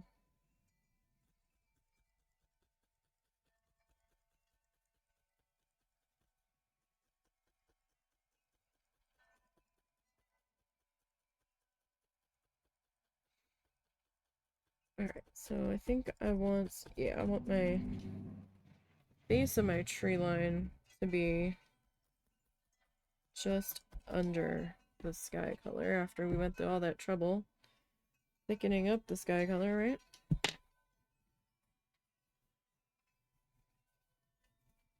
Oh, it is 70 in March, but we're gonna go back down to like the 30s at night, so yay, March. I think it's wild that they're looking at a storm system that's trying to form out in the Atlantic, and the weather people are all like, hurricane season doesn't start for 3 months, what is this? And they're all like, what? What is happening? It looks like hurricane season is decided it's coming early. I mean, it's only a 10% chance right now, so do with that what you will. But it is interesting, to say the least. And it will be interesting to see how this plays out.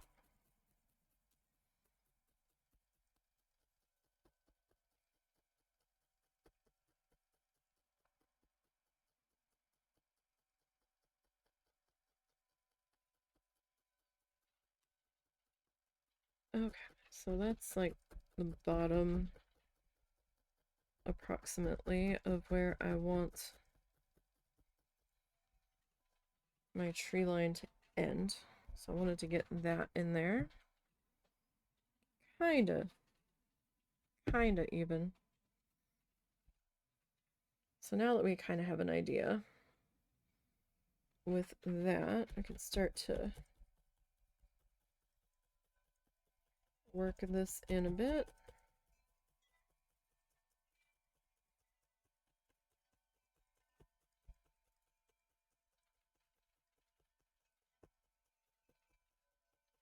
And see what I mean? Like how you advance the piece. The tape is getting all kinds of weird and bunched up and stuff. It's gonna happen. That's why I did the pen line and the tape. I've got 2 measures to try to keep me in the right size that I need so I don't get too crazy carried away and all that. So it's been working fairly well for the most part.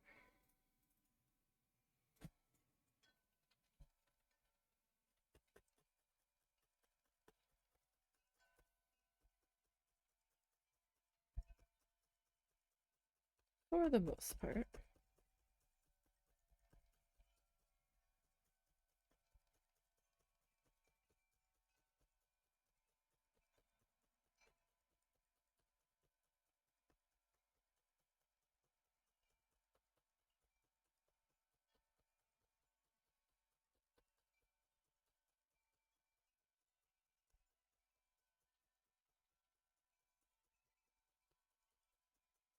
Okay.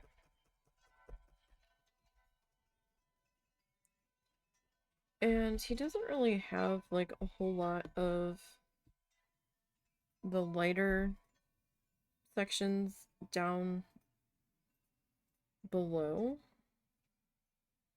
So I don't think we have to worry too much about attempting to get those in.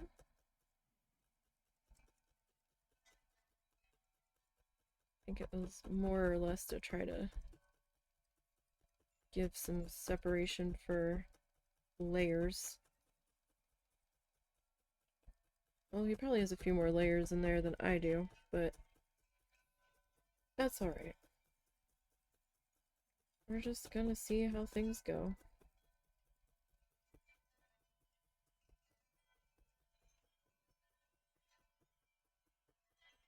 The wind is just howling. We were outside getting the guinea pig laundry ready to get washed. And you could just hear the wind in the trees starting to roar down the road. We were on the side of the house, so we were kind of blocked from the wind, and you could hear it up high first, like it was coming, and then all of a sudden it just like you could hear it come past where we were, feel it come past. It's crazy.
Okay.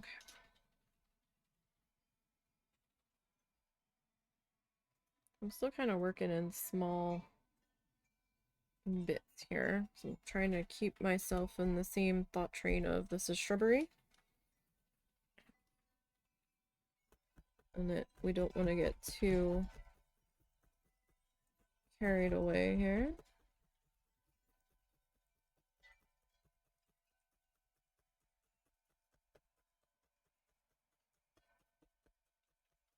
Just kind of slowly letting it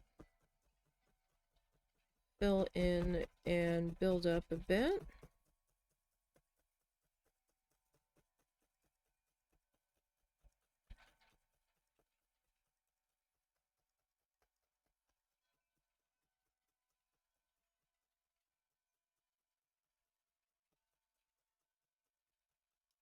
Not sure if it's really gonna look like a break in the tree line, but or like a separation. That I don't know.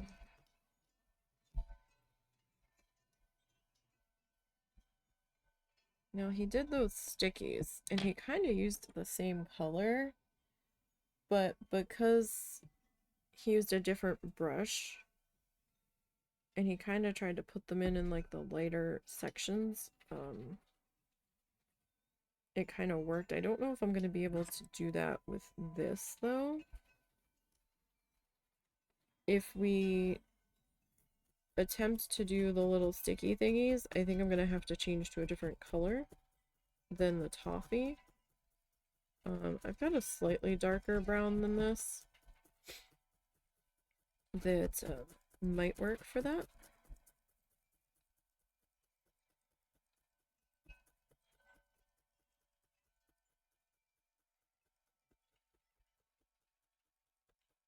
See as we advance here if I decide to do that.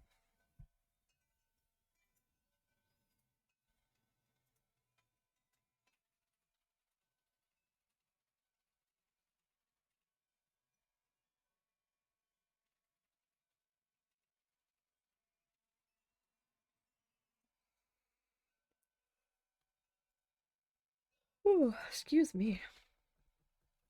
Didn't get a whole lot of sleep last night. We were up late.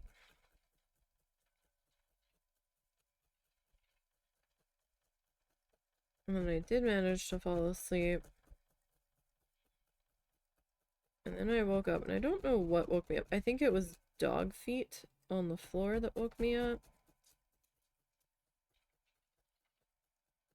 I think Susie was trying to figure out how to get up on the bed, and then I had to go to the bathroom, and I was like, of course.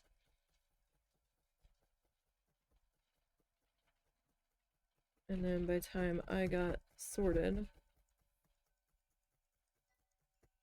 it was like almost 5. Hi, buddy. Speaking of dogs, what's up? Hi, Mr. Zuzu. Oh, it's potty time, huh? Oh my goodness. We have to pee pee? Do you need to go pee pee? Need to go outside? Yeah? Yeah, okay. Alright, guys, give me just a minute. Doggo wants to go potty.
Sorry about that.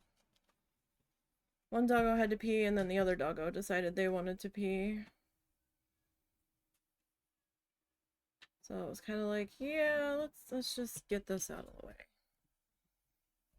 All at once here. So I don't have to get back up in 30 seconds.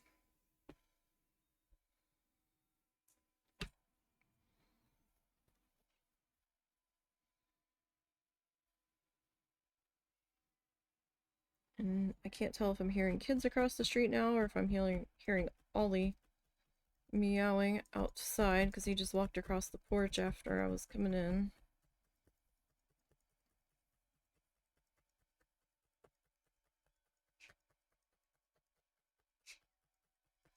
For some reason, sometimes the kids yelling across the street at the daycare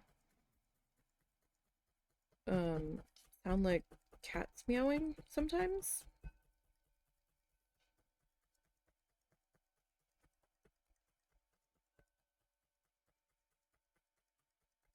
Not all of the time, but sometimes.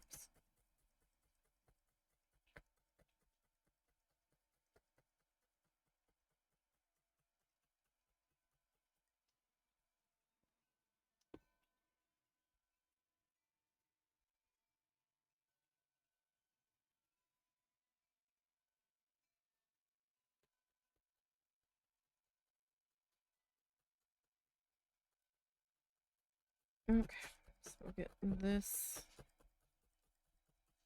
worked into here. What you doing, Snuffles? What you looking at?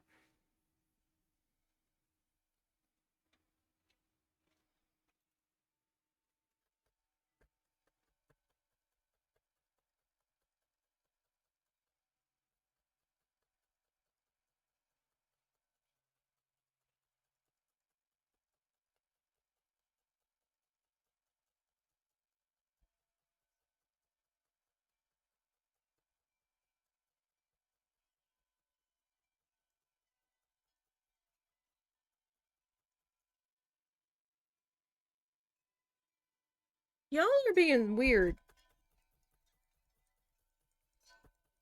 Yeah, these dogs are being dumb. What you doing? What are you staring at? Wait for Daddy to come back, I'm assuming? No, No. She was being weird, just like staring off into the other room, sitting there, stretched out like that. I'm like, what is she doing? She's rolling. No, no goodies for you. I think she needs more water in that bowl. I've got a bottle right there. Oh, it needs to be swapped. It's been here. I just swapped it like 2 hours ago. It's still got shit in it. Where's the bottle water? It's right there. Oh, okay. It's not a full bottle though.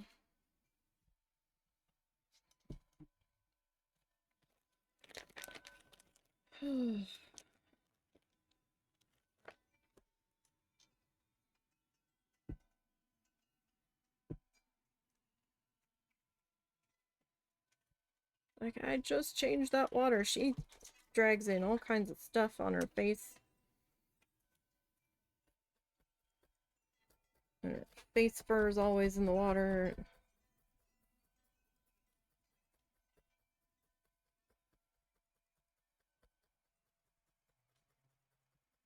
Might need to extend this line a little bit.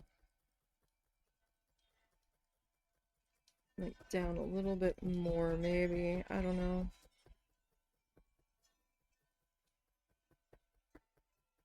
Have to see.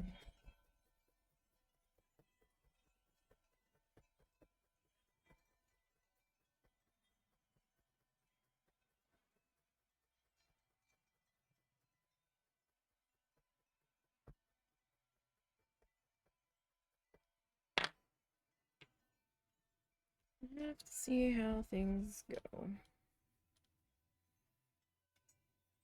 Right now, we've just got quite the large brown blob going here.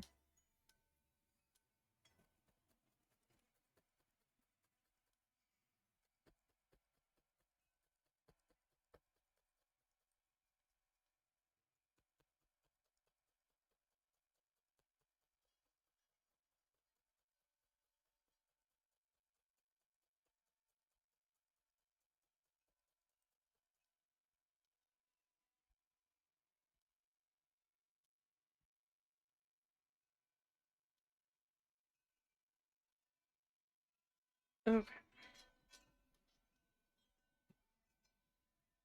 So we'll get this worked into here.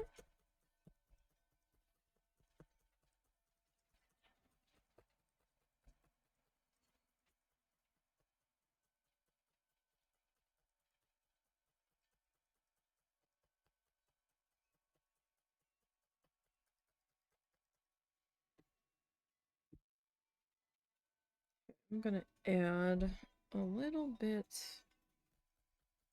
more just in that spot. It seemed like I could see a bit of a brighter spot in there. Up in here it's a little thin, but I'm not too worried about that yet, 'cause we're gonna put some leaf coloration up there, I believe. But down near the ground it shouldn't have the sky bleeding through.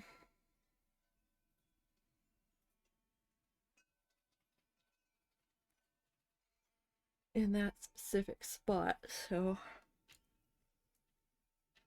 oh my goodness.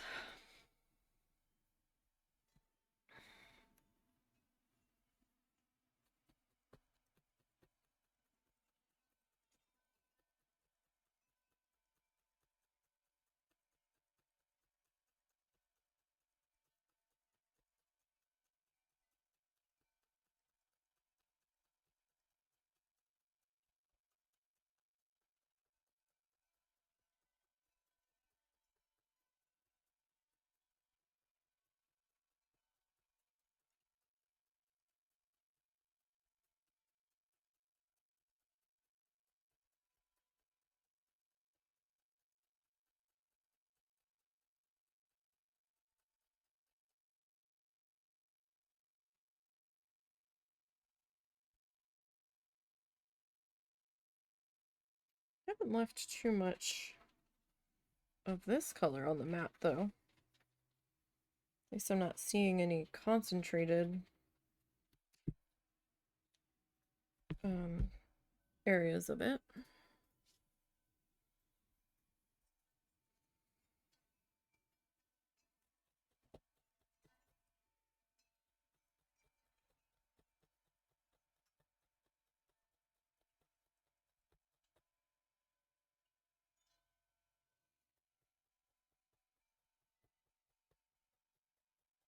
I will say, when I was outside with Snuffles, a dump truck went by and I saw that wire hanging and my ass clenched.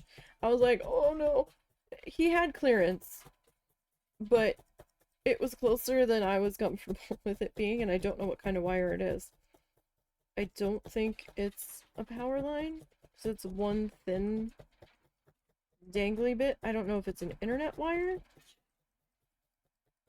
for like their non-fiber stuff in town, or if it's like a phone line or something. I don't know what it is,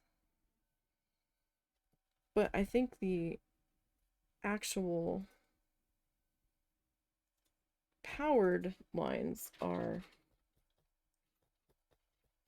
slightly higher.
Alright. Let's work on getting this piece. popped into here.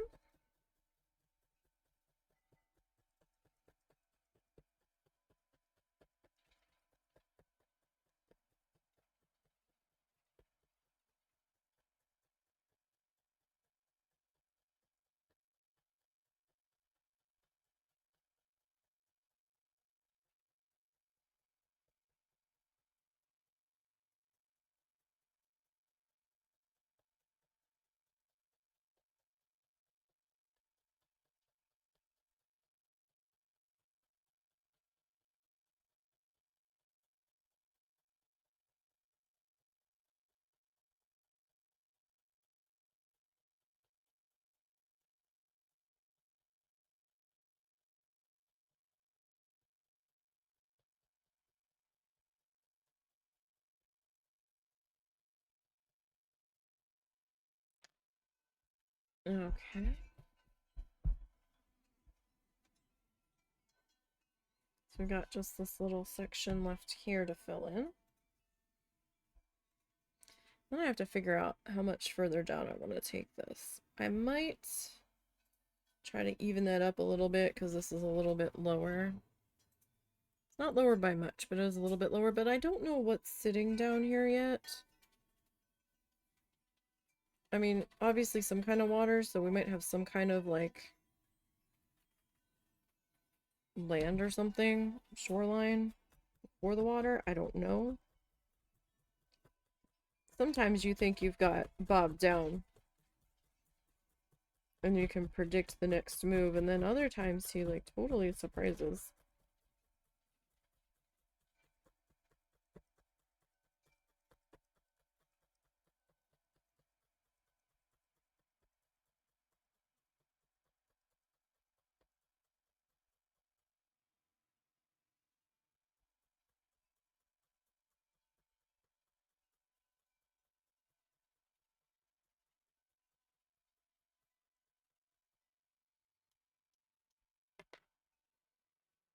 Okay.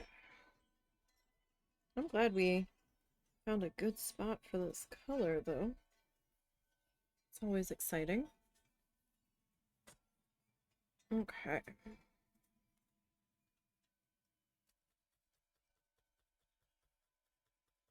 Like, I don't want all of that light color that we tried to work in there go away, although maybe it should have come down a little bit lower. I don't know.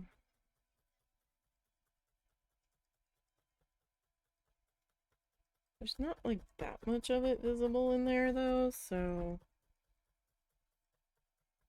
I don't know. Maybe it would have been better without it if we had just like winged it and figured it out.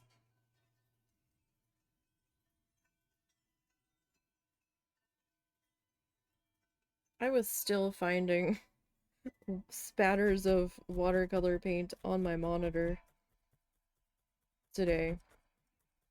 Like, I thought I had got a lot of it off yesterday. And then when I was setting up for stream today, I had a white screen up while I was trying to do something. And then I could see all of these like dots everywhere. I was like, oh, for Christ's sake. I was like, that splattered a lot further than I thought. And I grabbed a tissue. And I put like a drop of water on and I was trying to wipe it off, and it seemed to be a shade of blue. I think I got it all off of the monitor now.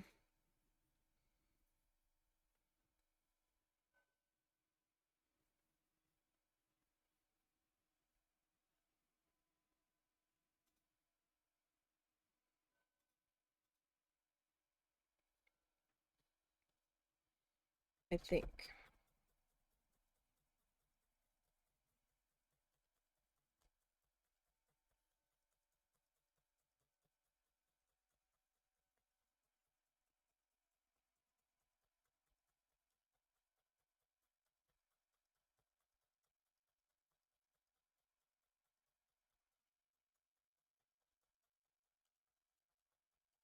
Alright, just a little bit more.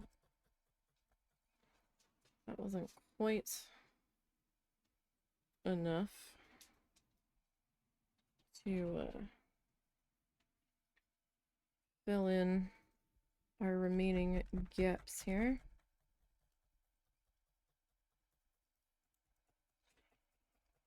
I did just do a boo-boo and not lift my project up, hopefully. We're not too attached here.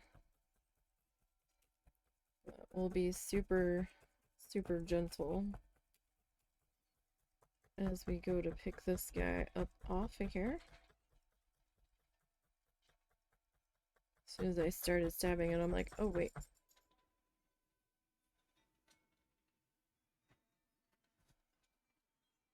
Where's Snuffles? Where? She was right next to me a second ago. Now she's over here. Oh, okay. What's up, Snuffs? The way her tabs clanged together, it almost sounded like she was outside. I'm like, there's no way.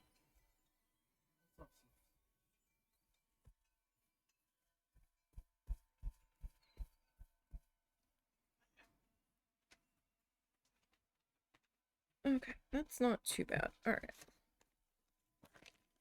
So we'll go ahead and we'll tuck that into there. Alright, and I can go ahead and take that. We didn't use very much of that.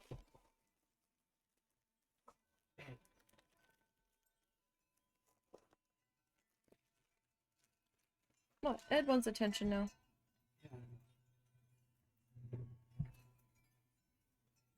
Oh, the animals want the attentions. Okay. That you are.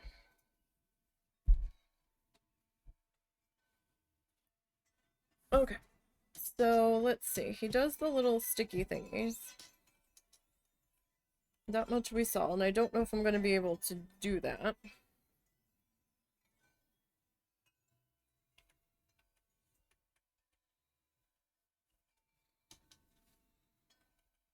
So, let's see.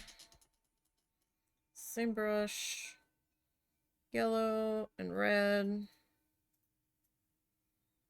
So kind of the same sky color, but now he's making it a little more yellowy orange.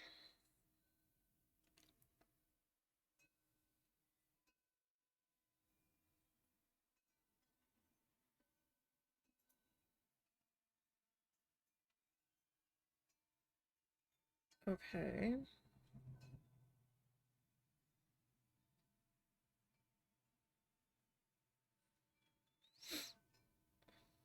So now he's gonna start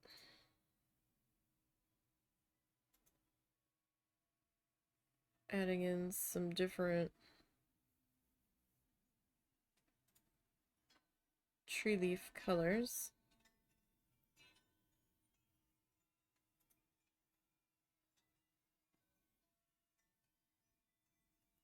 Kind of throwing them in there. Like the leaves are just starting to change, and he's gonna... Oh boy.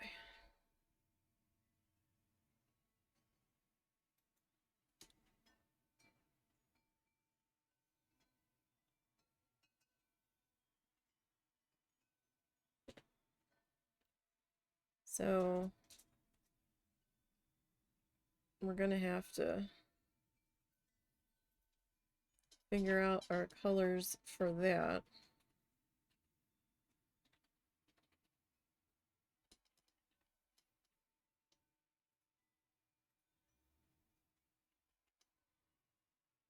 Black. Why black?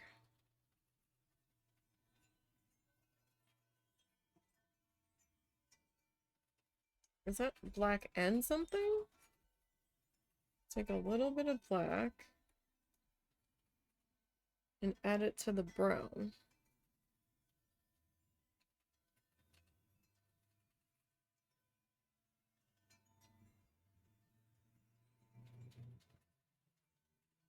Okay, so I didn't need to bring that down.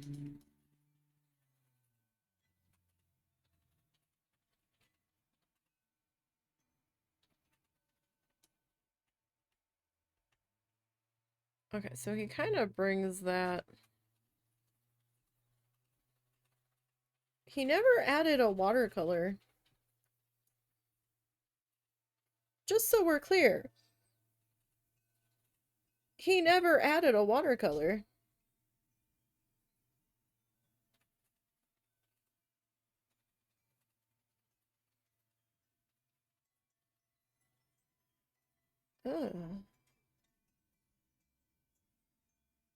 Okay. So this is one of those instances where we may have to deviate a bit from what Bob has done here.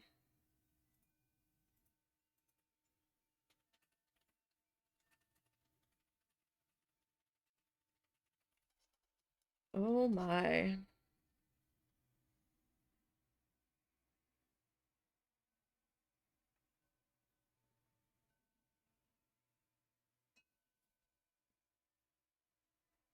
I mean, I get the look he was going for here. I do.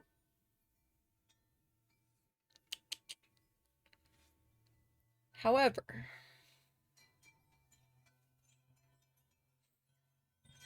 I can't do that here because our water will be fuchsia. So, we'll we'll need to do something about that. But in the meantime, so where does that put us at? 9. Okay. Well, we need to start picking out some shades here. So I'm gonna grab this mustard color.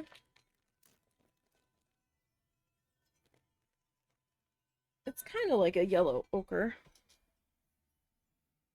Kinda.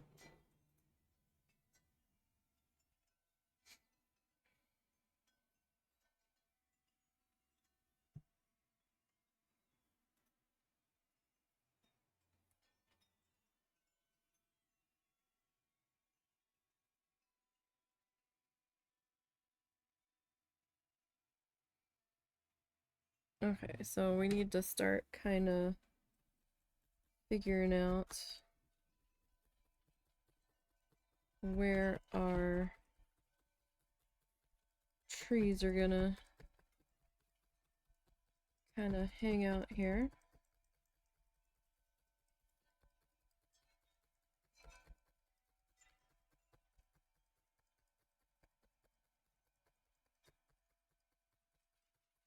And it looks like he kind of just went with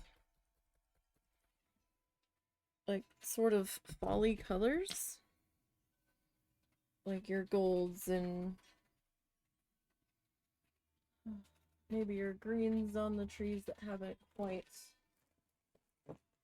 turned yet. Oh, that's why. Well, that's very good. Left turn. No, we'll go with one. It's a little yellow. And it's a little bright, but it almost has that look of maybe about to turn more yellowy.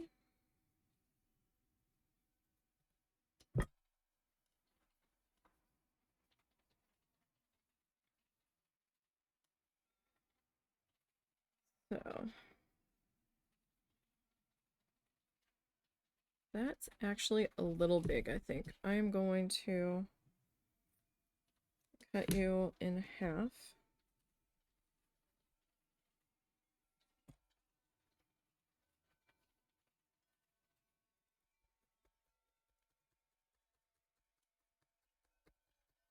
And we're just gonna kind of start layering in our tree shapes here.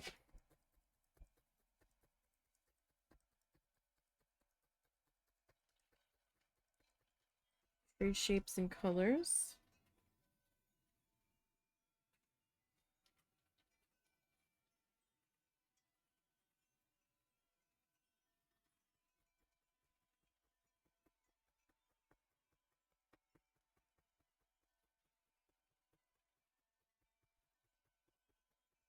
Kind of trying to figure out where on earth you kind of want everybody to go.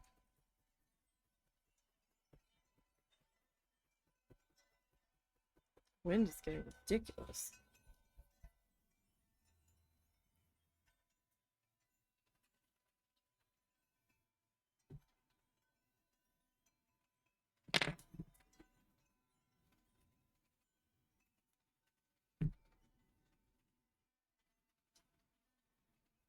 Just a drop. I'm kind of like trying to roll it a little bit to give it more of like a little circular kind of motion.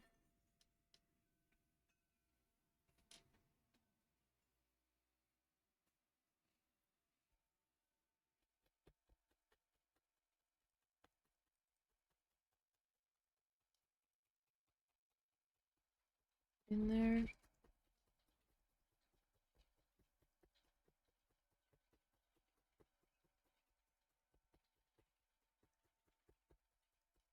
And now this bit's gonna really come down to like personal preference for where you want your colors to sit.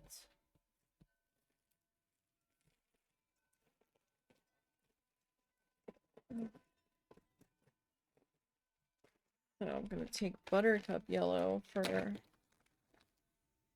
our brighter shades of yellow here. Ow. Elbow, dusk, elbow. It's been a while since they've said hello to one another.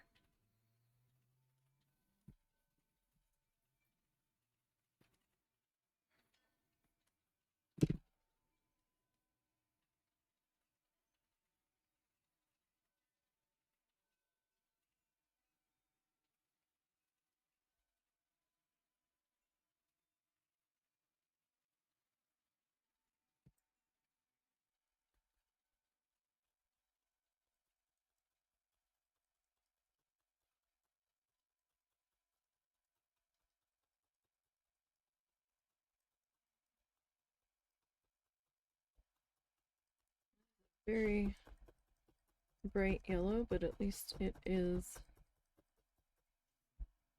a bit distinguished and different from the background, so that's cool, that's fine.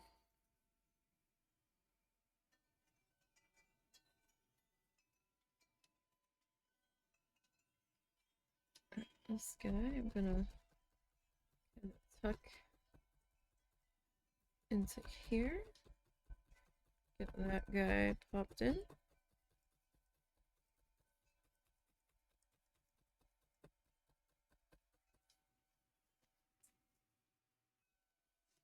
Okay.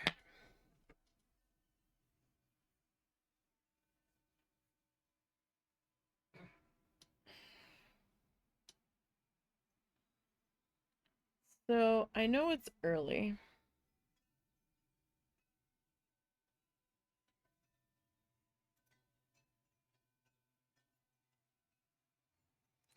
But I'm getting a heck of a headache. So I think we're gonna stop a little early today. And I do apologize, but it's hard to do this when I've got a headache. Because the stabbing can be very jarring. So I think we're gonna pause here. And we'll pick it back up next week. I know we didn't get very far today. I can try to start a little bit early next week if I'm able to. So we can try to get this done in 2 sessions. We'll see how it goes.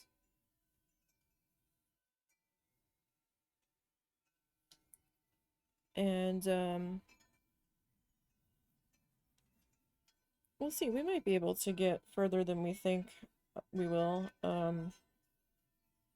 next time, but you know, we'll see. But yeah, I'm struggling. So stuff I took earlier really didn't do very much. So we'll be back tomorrow for Planet Zoo. And hopefully everybody enjoys the rest of their evening. Again, sorry for stopping early and abruptly, but it's getting a little bit tough to work through here. So we'll pick this back up next week, hopefully early. And I'll see everybody tomorrow for Planet Zoo.